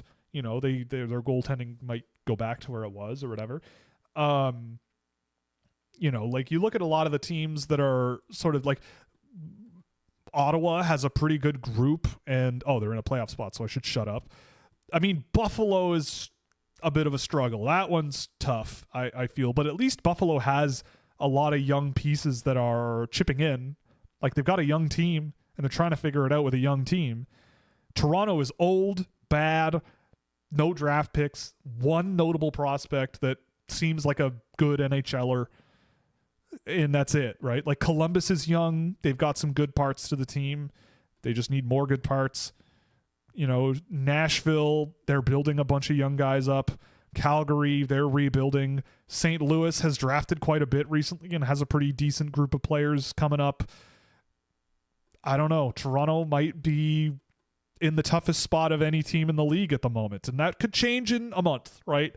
It could change in a month. They might figure it out, have a come to Jesus moment and figure it out, but when I watch them play, they don't strike me as a team as like, well, they're just not getting the bounces. They're just not getting this going their way. They're just not getting this going their way. They're not, I don't know. It's the same feeling I had watching them in that season where the tires came off. What was it? The 18-wheeler off the cliff season, where they were winning and winning and winning and winning. And every analytics person in the world was like, they are not good. They are James Reimer and nothing else. And the last, 20, 30 games of the year, it just off the train. The train went off the tracks. And it's that same vibe where it's like, there are some good players lying around on the team, but they're just not built like a modern good NHL team. And they're not playing like one, you know? I don't know. Maybe I'm crazy, but I don't see it. Prodman said he is unimpressed with Verhoff's puck moving, and that's why he's only produced 2 assists so far. You have the same concerns. Yeah, I mean, that's kind of the problem with Verhoff is, like, I think the puck management is a bit of a question mark. I like him, though. Like, it's not like I think it's like, oh, he's not very good. Like, I think it's more about, like, again, to me, it's about development with him. It's like where he is now, I don't think he's going to be there at the end of the year. I don't think he's going to be there next year. I feel like the way that he plays and his frame and all that stuff, the long projection on him is positive, and I think he's going to need a good coach to sort of help him work through some stuff. His puck management is a bit of an issue, I would say. Like, just those moments of, like, settling the puck, you know, scanning options, executing cleanly. Like, there are some moments where he's kind of sloppy, and it's some moments where you really don't want a guy like that to be sloppy, especially if you're playing him 20 minutes a night. But it's fine. Like, he's still good around that. And I think there are things about his game that are really strong that you don't really find in a whole lot of big young defensemen, right? Like, that's kind of the benefit with him. But I would say I have similar concerns. Have any draft eligible guys besides Julian Mays have character concerns? I mean, not that I know of. You know, these things don't happen over, like, the word travel doesn't travel overnight. You know, it sometimes takes a long time, but generally it's a really murky thing. But yeah, I mean, he probably is one of them. Yeah. Are there any CHL teams that have been known to have character issues in terms of the guys they develop? I'm not really gonna go there. I don't know. I don't know the inner workings of Canadian Hockey League teams, and I don't think anybody does unless you work for them. And I I don't think so. I mean, I don't see any evidence of that, right? Like, there's no evidence, and whatever. But yeah, I don't know. I can't speak to that at all. Thoughts on Luke Puckner? That's a guy. Where is he playing? These U.S. guys, they've gone all over the place. Oh yeah, he's back with Shattuck St. Mary's. Yeah, right. I went and watched this guy not too long ago. I don't mind him. It's really tough with prep school hockey. I would really love to see him in the USHL and see a better look at him there. I feel like he's been very good with Shattuck whenever I've seen him. I liked him a lot at the World Junior or at the Holinka. But I don't know enough. Like prep school hockey guys are really tricky, and most of the time I just steer clear anyway.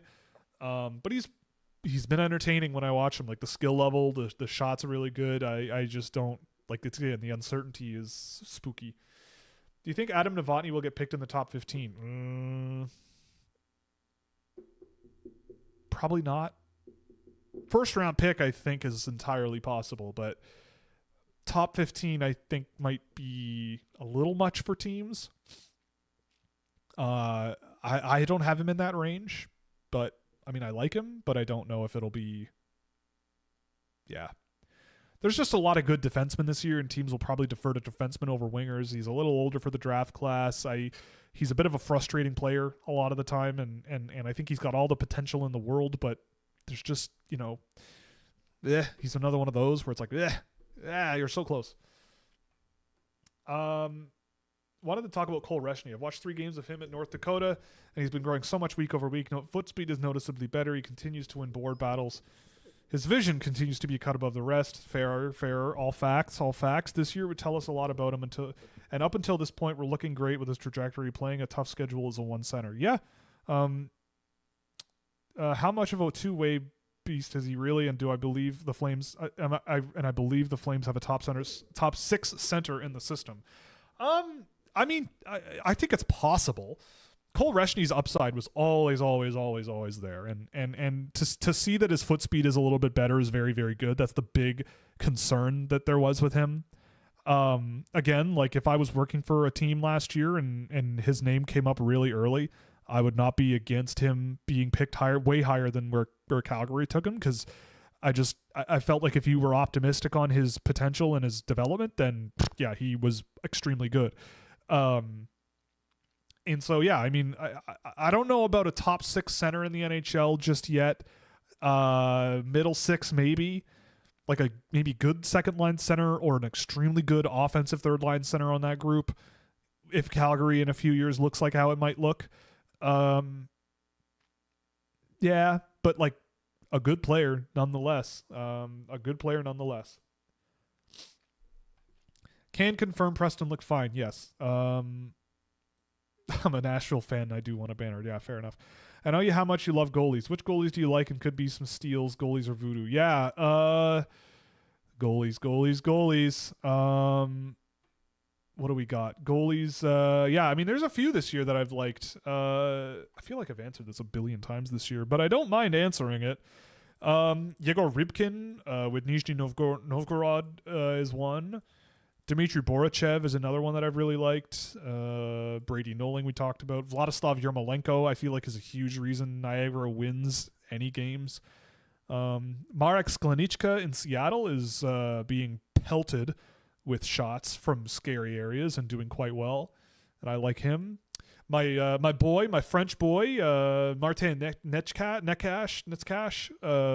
He's a Czech French guy playing in Switzerland for Sure, which is a second division team there, and he is awesome. And I've always been a huge fan of him, and he's still really good. It's his last year of draft eligibility, and if he doesn't get picked, heck, I might just give him a contract and see what happens, because he is quite good.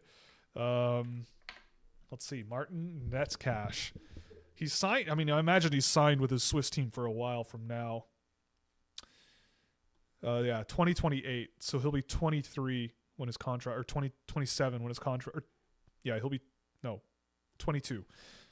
He'll be 22 when his contract is up, but he has been having a heck of a season as well. I believe he's the best goalie in the second division pro league in Switzerland. But I've had my eye on him since he was just a youngin'.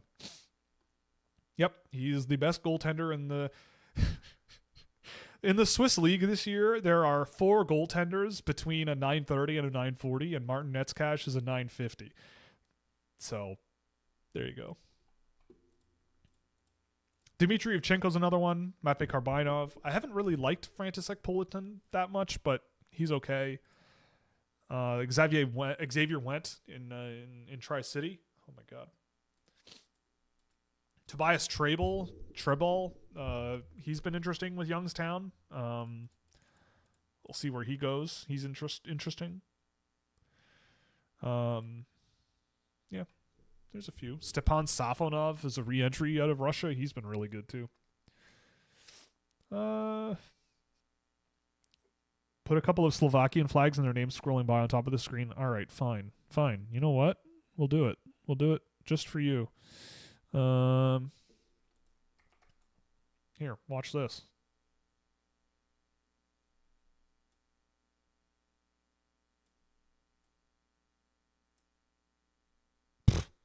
That looks awful.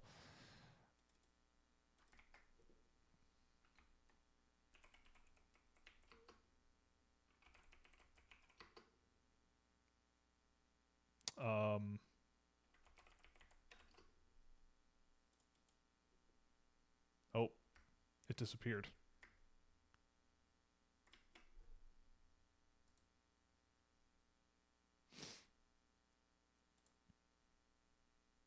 All right, well, that didn't work out, so too bad. Oh. There. Too bad. We're going back. I'm not very good at the OBS thing live, all right? So cut me some slack. Maybe Monday night.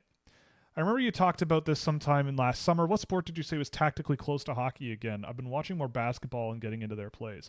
So, yeah, that was a conversation that we had a while ago, and it was actually pretty interesting. Essentially what I did was I was using, again, libs, plug your ears. I was using Perplexity and basically looking at the fundamental strategies behind various sports and how they compare to hockey and like what we can glean tactically in terms of like whatever. And it did say that one of the sports that did really seem a lot similar or a lot like hockey tactically was basketball. And I can't remember the reasons off the top of my head, but I remember it made sense. Let me see if I still have that discussion, because I believe I do still pay for premium because, you know, corporate account and everything. Can I search the word basketball? No, I did. No.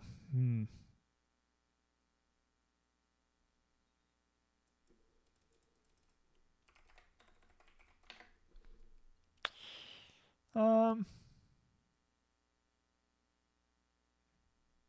I don't see it. Unfortunately, but it was basketball. And I think it was mostly due to like the misdirection and the pace of play and I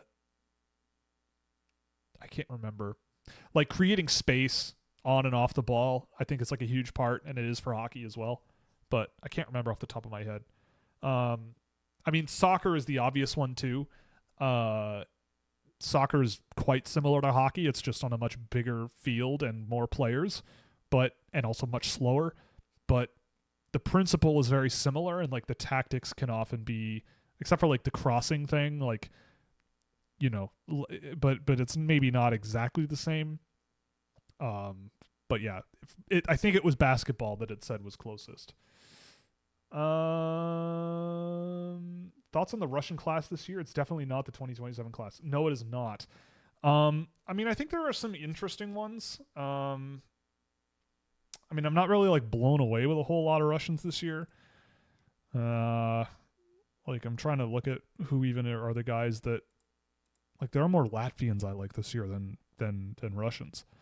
Like the Latvian World Junior team this year, they might be a little scary. Oh yeah, Fyodorov like is fine. I think Fyodorov is fine. Morozov is decent at what he does. Like I think Morozov could be an NHLer one day. Like he's good at what he does.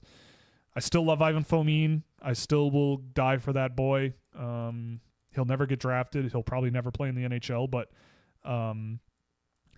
he might be the next Maxim Shabanov for all we know, and I'm okay having him ranked for now. Egor Barabanov, he's not playing in Russia, but I've liked him this year as well. This guy's Belarusian, but Vladimir Karabayev I've liked with Quebec, but he's Belarusian, so he doesn't count. Vlasov, Shilov, I think are impressive players. I don't know about NHLers, but they're decent. In terms of Russians playing in Russia, I don't even know if I have one ranked, except for Fyodorov. Like Sherbakov, I pulled off the list because the more I watched, I don't know. There's a lot going on there that I just did not understand. And I got to the point where I'm like, I don't know when I would draft him. And I don't think there's any other Russians. Like, who are the other ones? Pugachev. Pugachev is the guy that I really like. That's the Russian that I also really like. Thoughts on why do you think Zane Parekh has struggled? Because he's Zane Parekh. Like, again, it's the whole thing with the guy like that.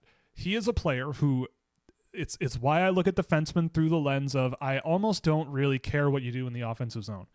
Like if you can't get it there, then you can't do what you're good at. So what's the point, right? Like Parekh, I've never in my life ever doubted his offensive zone play. He is a phenomenally skilled offensive guy, wicked playmaker, wicked shooter, like easy, whatever.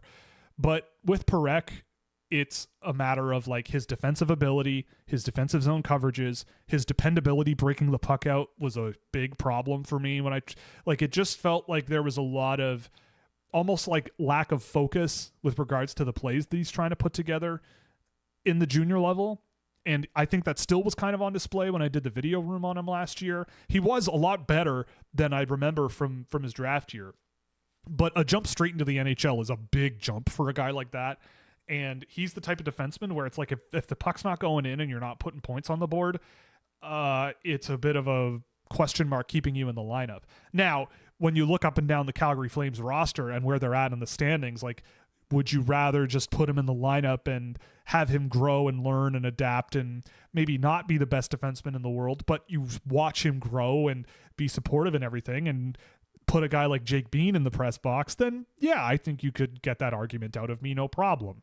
But in terms of like why he's struggling, I think that there are, again, I don't think it's that he's having a down year like we talked about earlier. It's just I think that the gaps and the holes in his game are being exploited because the level of play is significantly more difficult and he's not getting the opportunities to the same extent as he was to do what he's really good at. And that's why I look at guys like Parekh through a bit more of a critical lens, right? Like that's a bit of the angle that I look at them through. Are you ready for the Tkachuk Brothers podcast? No. It's nothing more NHL than that, eh? Like another sport finds success with a lightning in a bottle podcast, two brothers, high-end players. They just do it, and it's now hundreds of millions of dollars worth media enterprise. The NHL goes, we can do that, and just picks the brothers that everybody knows. Like, if it were me, I think Seth Jarvis should have a podcast. Put Seth Jarvis as a podcast and like have him have other players on as hosts, like, or something, right? Like, because I don't know. I've watched the Face Off series that they do on Amazon Prime. I think Brady Tkachuk and Matthew Tkachuk are great players. And they seem like really great people, right? In general, right? Like Brady Tkachuk seems like a really good dude. But in terms of like media potential and like charisma, I don't know about that. I mean, maybe Matthew Tkachuk, but I don't know, man. I don't know about that. But like a Seth Jarvis, Jordan Martinook podcast, I would watch the hell out of that. I don't know. Who are other charismatic NHL players who have a lot of fun and goof around a little, I don't know. Like, what are they going to talk about? I don't know. Whatever. Who knows? But the point is, I mean, nothing more NHL than finding someone else finding success doing a thing and going, we can do that too, and then coming off as maybe a little tacky. Like partnering with Polymarket.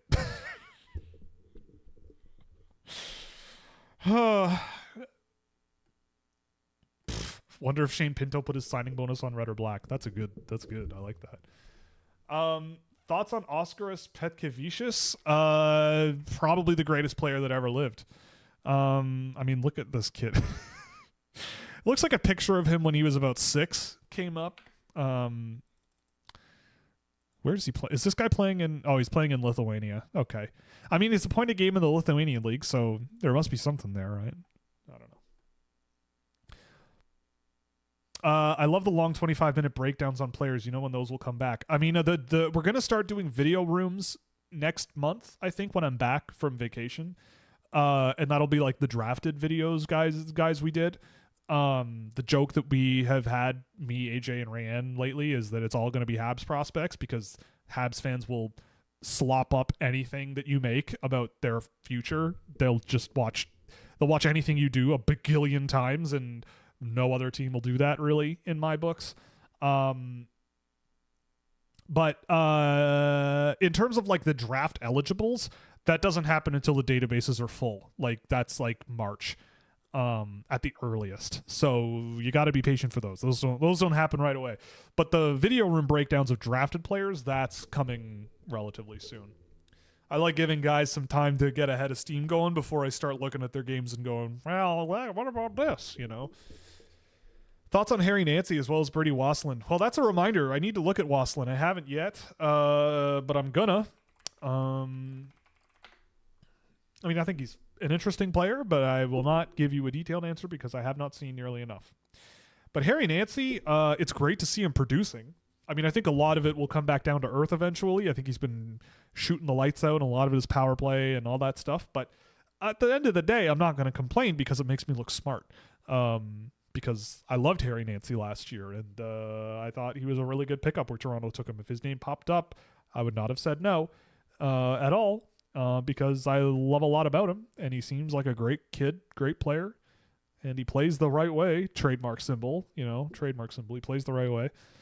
And, I mean, he's been much more productive than I expected, but also on the other hand, he was much less productive than I would have thought last year.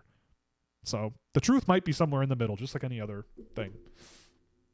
Do you think Cullen Potter should hit the transfer portal? ASU doesn't look like a breeding ground for success. I disagree. I mean, ASU was that until this season. Like, ASU was a nationally ranked program last year. They're having a rough year, of course. Like, there's no doubting that. I mean, and when I watch ASU here and there, I do check in on Cullen Potter because I like to look at guys and go, how dumb am I really? Like, how on the scale of one to biggest dummy on the planet, where do I actually fall here on this guy?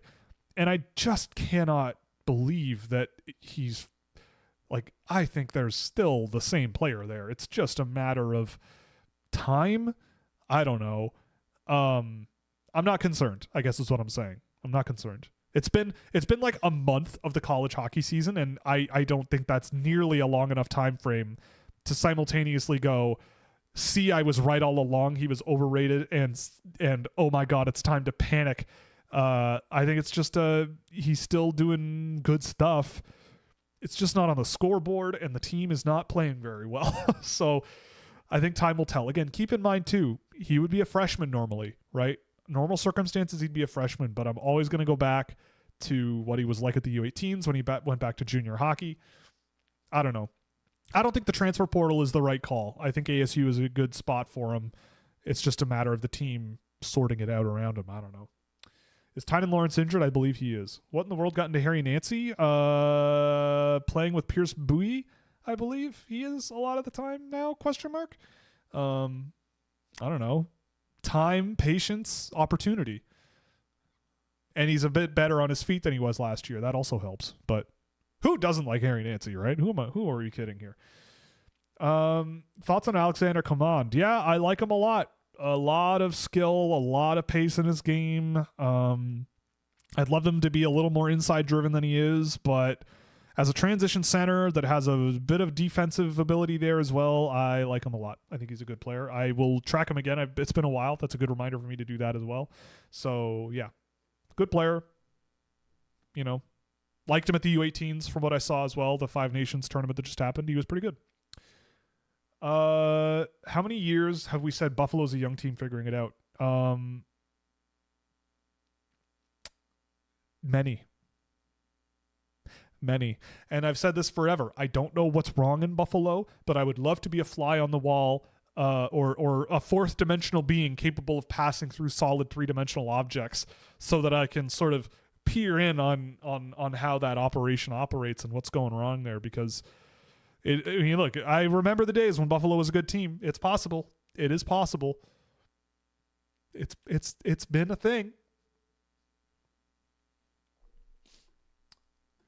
I'm overrating Nashville's position. I don't think they're in a worse spot than Toronto, but they're in a terrible spot. No. 3 years from now, who's the better team? If, 3 years from now, who's the better team? I cannot see Toronto. Nashville has made some bad decisions, of course, but the point is the team's futures.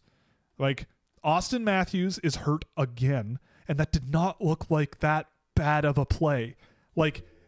He went for a hit and hurt himself. You lost Mitch Marner, and the guys you've gotten to create him in the aggregate have been at best mediocre. And there's a lot of money tied up in this team for a long time. Nashville has made some mistakes with regards to signing guys.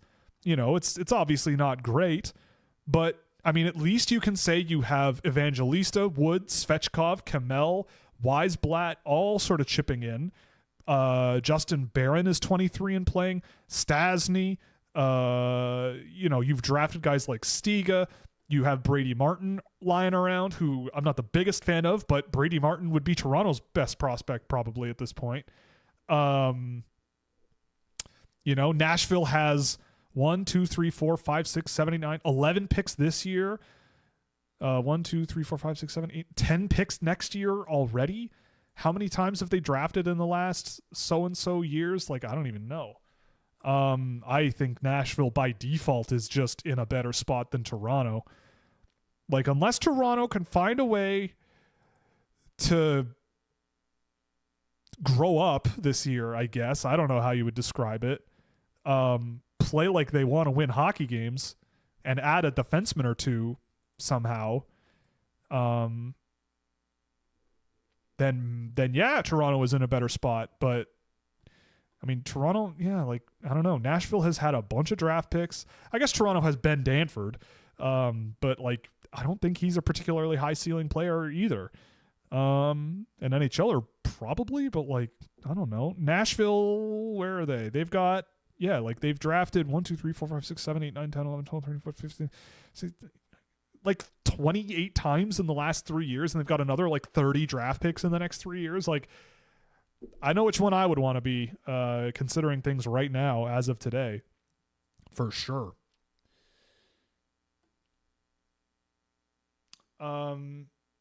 Yeah, Ivar Stenberg is on a heck of a run. I think Verhoff's passing game is a big weakness offensively. He's great at scoring goals. Yeah, I think that's fair. I think that's fair. That the passing game there is the concern. But I think it can be worked on, right? I think it's a matter of puck control for him a lot of the time. That's the big thing I would work on if I was a coach with him, is just puck control and reliability, and just make him sort of automatic in that regard. Yeah, I know how hard it is to score goals as a defenseman, and I think he needs a better passing game if he wants to be a top pair guy. I think that's fair. Yeah, I think that's fair. I think that's fair. I don't know what else to say to that. I think that's a reasonable read on it. I mean, I think you can get away with being a good shooter in the NHL, but the thing is, for me, again, it's not about where he is now. That's the thing that I think is very intriguing. It's about where he could grow. I don't think he's gonna be a dominant NHL defenseman, but a pretty good one who gets around the ice well, plays physically enough, just does a lot of stuff well enough.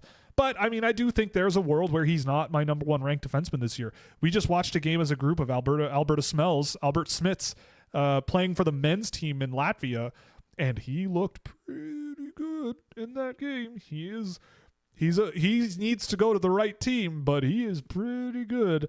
Villeneuve is pretty good. So the idea that Verhoff might end up 5, 6, 7. God, did it again. Let's say 6. Verhoff ends up at 6th. I could see it by the end of the year. And guys like Villeneuve and maybe Smits are higher. Oh yeah, someone also mentions lacrosse mapping well to hockey. That's true. I think it mentioned lacrosse is the other one, not soccer. I think I mixed it up. I think you're right on that. What do I... Again, this name does not seem... Oh, he is real. Okay. Yaka Rakovic. Where do you dig these guys up? Unless this is you. If it's you, then I don't mean to be rude. The last time I watched a game in Slovenia was Francesco Pinelli's draft year, and it was one of the most agonizing experiences I've had watching hockey for many, many reasons. I will wait until he plays internationally this year because the Slovenian league is not really an option. So I don't know. But just for you, because I love my audience, I'll put them on the list of guys. I should rename this group of tabs in my browser here. Names to neglect, because I'm bad at treating you all with respect to watch the guys you like. I can attest to this as a basketball coach. Hockey makes for a very easy translation because they're both 5-on-5 sports that have you attacking a central goal. Lots of structures are the same. Zone defense, for example, man-on-man, locking to attack mismatches, which are often one-on-one or soft spaces in zone coverage. Yeah, that's true. I think that's very true. Team philosophies hold up as well. Pace of play and aggressiveness help teams that a team hopes to play with. That's true. I agree.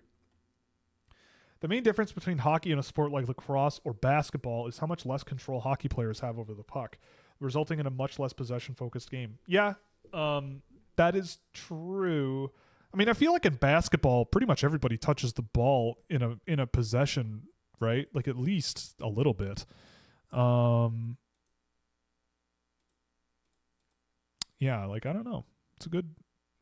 We're having good conversations. Who would have thought? Sorry, I got a notification about my my quantum computer saga. If you're unfamiliar, I have a bunch of put options on the quantum computing stocks that I bought at their peak, and they're having a bad day. Who would have thought? Anyway, back to hockey. Have you checked out the big Swede Sigs Evan yet? Oh man, these are. Oh, I got got. Oh no, I got got. Oh, I want to die. I'm gonna die. That's the end of the show. We're done. We're going. We're done. Shit. I need a minute to recover here. I need to.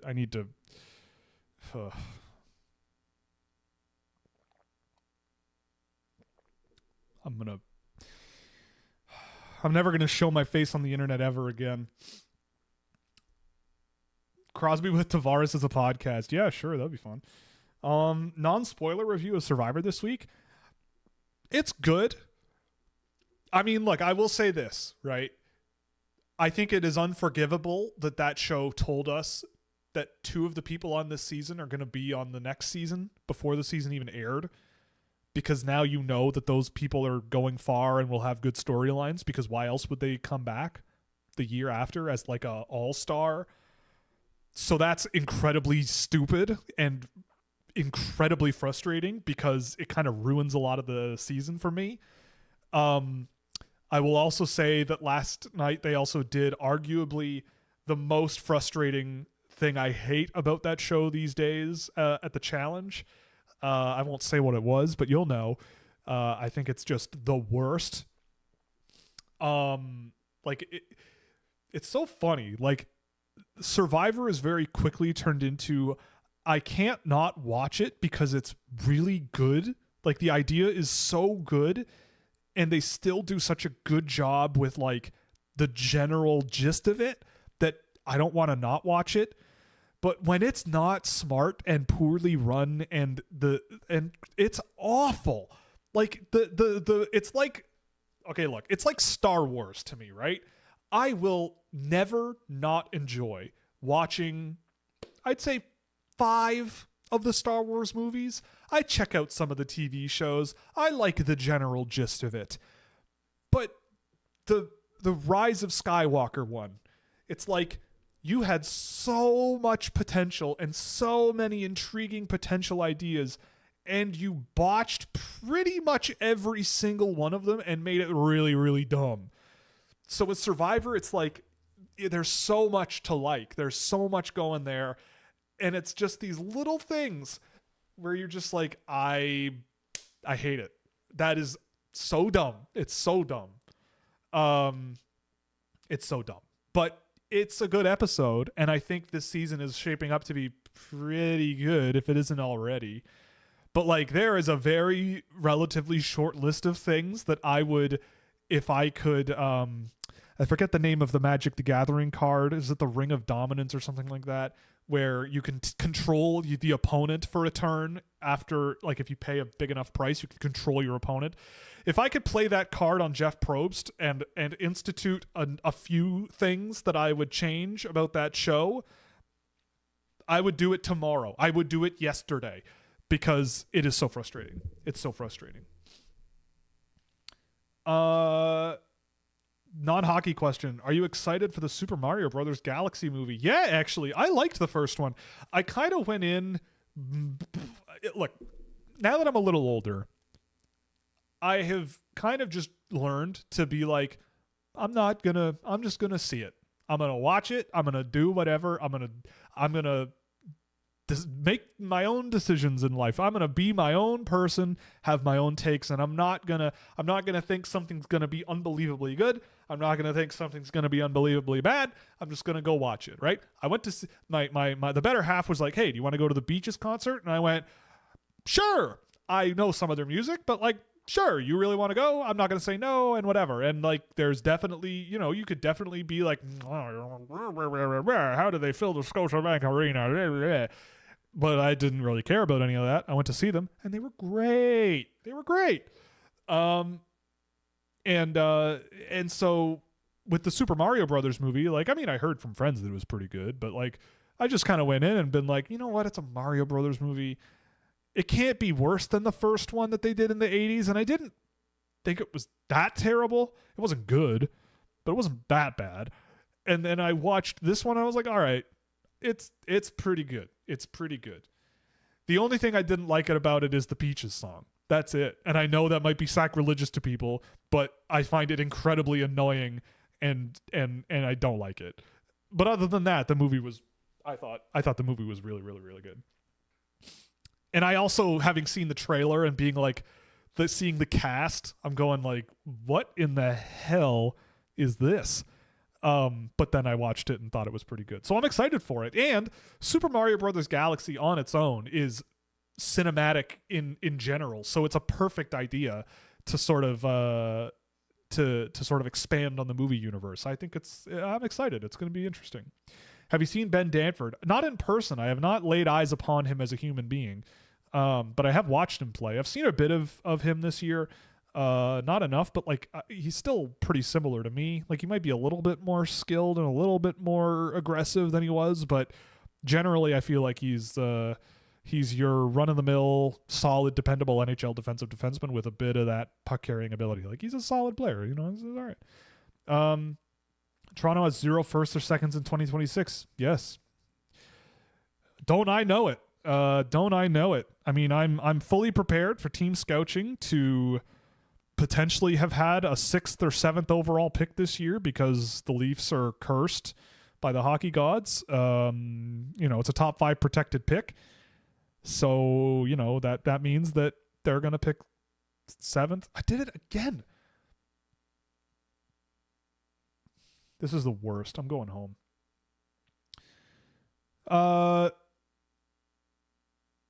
is Danforth's ceiling low because he's not the best because he's not the best offensively? So even if he's a great skating defenseman, yeah, I mean, I think his upside is like a second pair foil to maybe someone who leans more offensively, right? Like if I was Toronto and I was drafting really high in this year's draft because I'm not very good and I missed the playoffs, and I wanted a guy like Alberta Smells, Mr. Albert Smits.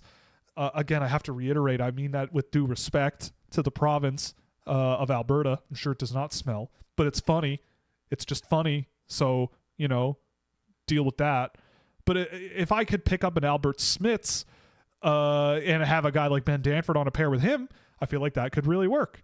So, yeah, I mean, it depends, right? Like, is he a top pair defenseman? Well, he could be. A coach could play him as a top pair defenseman. Is he going to be good there? Maybe. I don't know. That's the thing. That's why I don't really, I just think about what my own team would be, and I feel like if he's a second pair foil to a more skilled offensive guy, I could see that being an option. How much you've had to use the good old shovel for snow? Yeah, we did get a lot of snow here last week. I haven't looked out. Oh my God. I haven't looked outside today yet. I've been in my basement like all day.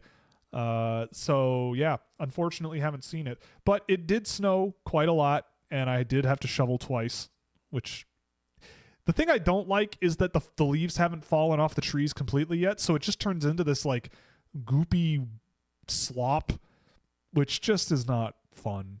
Fresh powder all day. I don't mind it, but goopy leaf slop, no, pass.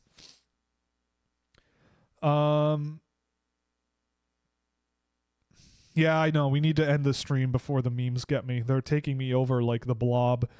The funniest thing about Villeneuve is when he fires a backhand pass to another player from his own end into the neutral zone. Oh, yeah. Heck yeah. That's great. Thoughts on the good Ottawa? Yeah. The Ottawa, we will not say their name. I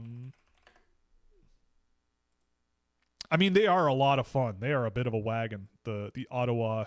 We'll call them the Centennials. How about that? We'll call them the Ottawa Centennials because they mark the centennial of the birth of this great nation. I mean, yeah, they have been great. I mean, they're not Brantford great. Brantford has 100 goals this year already. Oh, that's over 5 a game. Oh, man. Oh, my goodness. I mean, Ottawa has been really good, but wow. I did not notice that. But they are, every time I've seen them, they're pretty darn good. Have you talked about why McKenna gets moved to 5 on your list yet? I think you had him at 3 or 4 recently. I mean, he was at 3 and 4 at the beginning of the season. With him, it's like Stenberg, I think, based on what he is now, projects to the NHL more comfortably. Like, we watched McKenna yesterday. I don't know if there's anybody who was in that yesterday. I don't think there was any. I don't know if anyone was in here from that yesterday watching McKenna. It was one of the Michigan State games. And like the number of times I've watched Ivar Stenberg and gone, what is happening? Like, what are you doing? Or what is he thinking? Or, like the number of times I've gone, man, you got to move your feet more. Watching Ivar Stenberg is 0. Like never. You never worry about Ivar Stenberg, really, when he's on the ice. Gavin McKenna, I just don't like players that you have to work around. Like, watching McKenna, like, I think if you really want to get a good read at McKenna, you cannot watch him on special teams. You cannot factor power play into it. Like,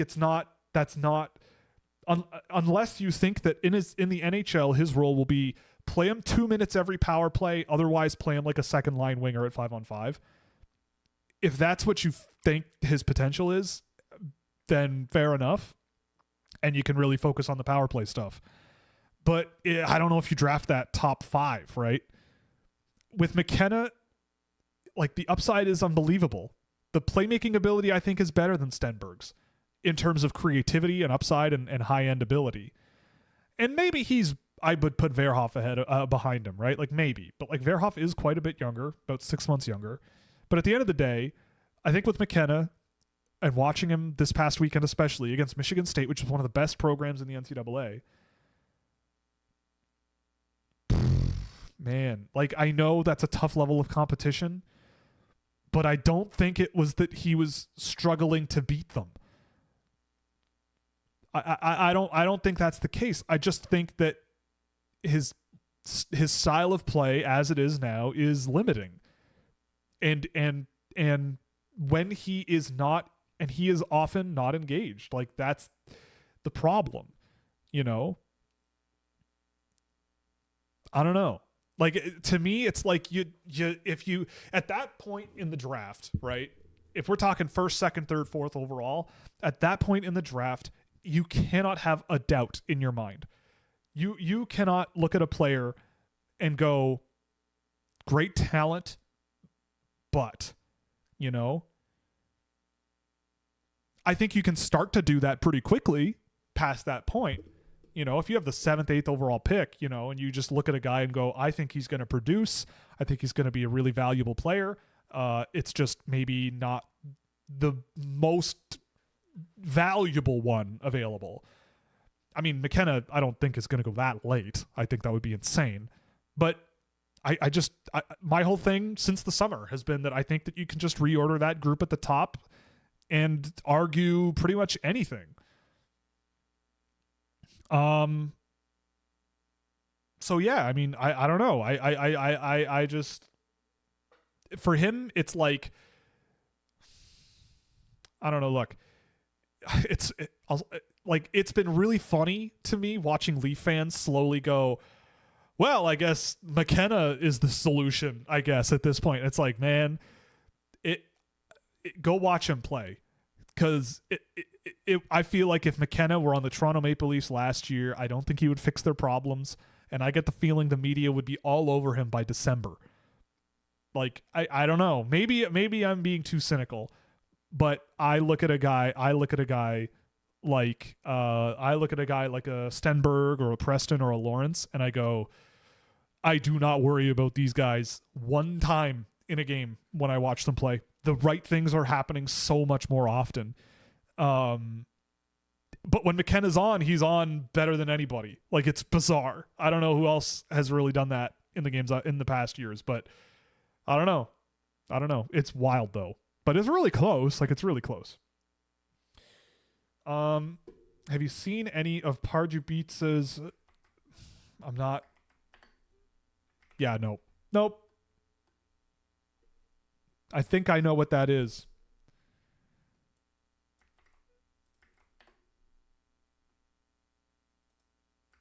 I don't know what that is. Thoughts on? Oh my God. See, now I got to check every name because I feel like people are just going to be Googling. They're just going to be Googling how to say 6-7 in different languages. You know. I know I just said it, but I had to get the point across. This is getting off the rails here. Vsevolod Laptev. He's from Magnitogorsk. That's all I need to see. He's sick. There we go. Thoughts on Seamus Ignatavicius? Big with some good skill and a lot of rough patches in his game.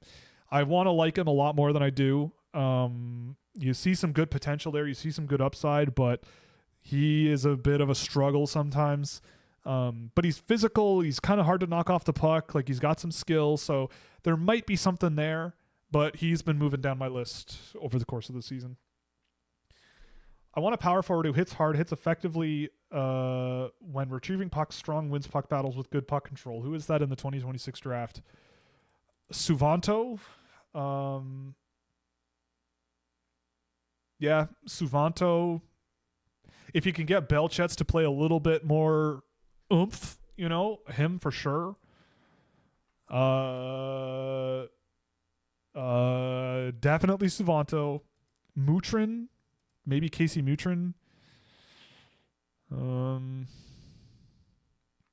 If it's later in the draft, like Maddox Dagenet. Adam Anderson potentially, but I would like to see him be a little more, you know, oomph. Gleb Pugachev is another one I think that could be one of those. There's a few.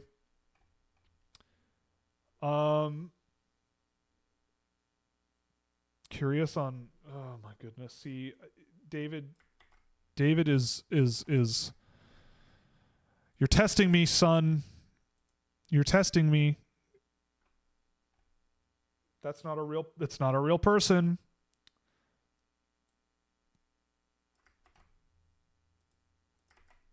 Danila Poroshkov. Okay. Don't know who this is, really, or at least. Oh, yes, I do. 52 on Red Army. I've never really jotted the name down, but at least he's real. You're giving me a real player playing at a real level of hockey to some. All right, whatever. You do this is what you do to me. You make me want to go check these things out. Which player do you see as high potential? However, you need to see major improvement in their game, not including your top 10. Hermanson. Elton Hermanson for sure. Yeah, that's the easiest one. Roman Bakusov is as real as it gets. Get out of here. Go home, man. Go, David, go take a walk. Read a book, you know.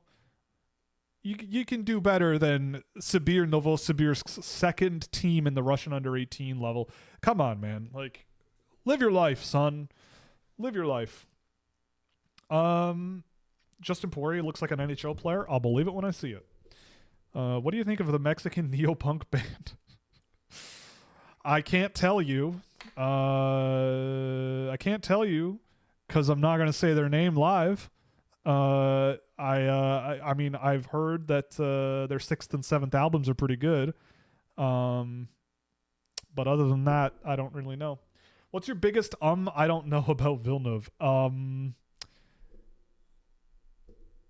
I mean, it wasn't as evident the last couple times I've seen him, but like some of the times he does the like I'm going to hang on to the puck when I definitely shouldn't and just double back along the boards and in my own zone. And like he invites a lot of pressure onto himself and it scares me a little bit. And I would love to see him be a little bit quicker on breakout passes, a little crisper there. But other than that, that's kind of it. Like, you know, the more explosive he gets, the better he's going to be. I don't know. There's a lot to like about him. Stenberg is complete and well-rounded. I don't know how Marner was in his draft year, but he reminds me of him. I mean, I don't know about Marner. But yeah, he is really complete and really well-rounded. Like there's a lot about Stenberg that is really, really good. I mean, and it's not just because he's scoring, right? Like he's not, I mean, a lot of it is like power play and second assists and stuff. So it's not the most projectable stuff, but like, I don't care. The way he plays, it results in those kinds of things happening, I think. And yeah, that's kind of what I love so much about him, right? Like my whole philosophy for anybody who is new or doesn't really watch a whole lot and is just catching this, my whole thing is like, I do not care about anything except how do I think this player will play when the NHL playoffs are occurring and he is on the ice. Like when the best players in the world are on the ice and they want to kill you, who do I want on the ice?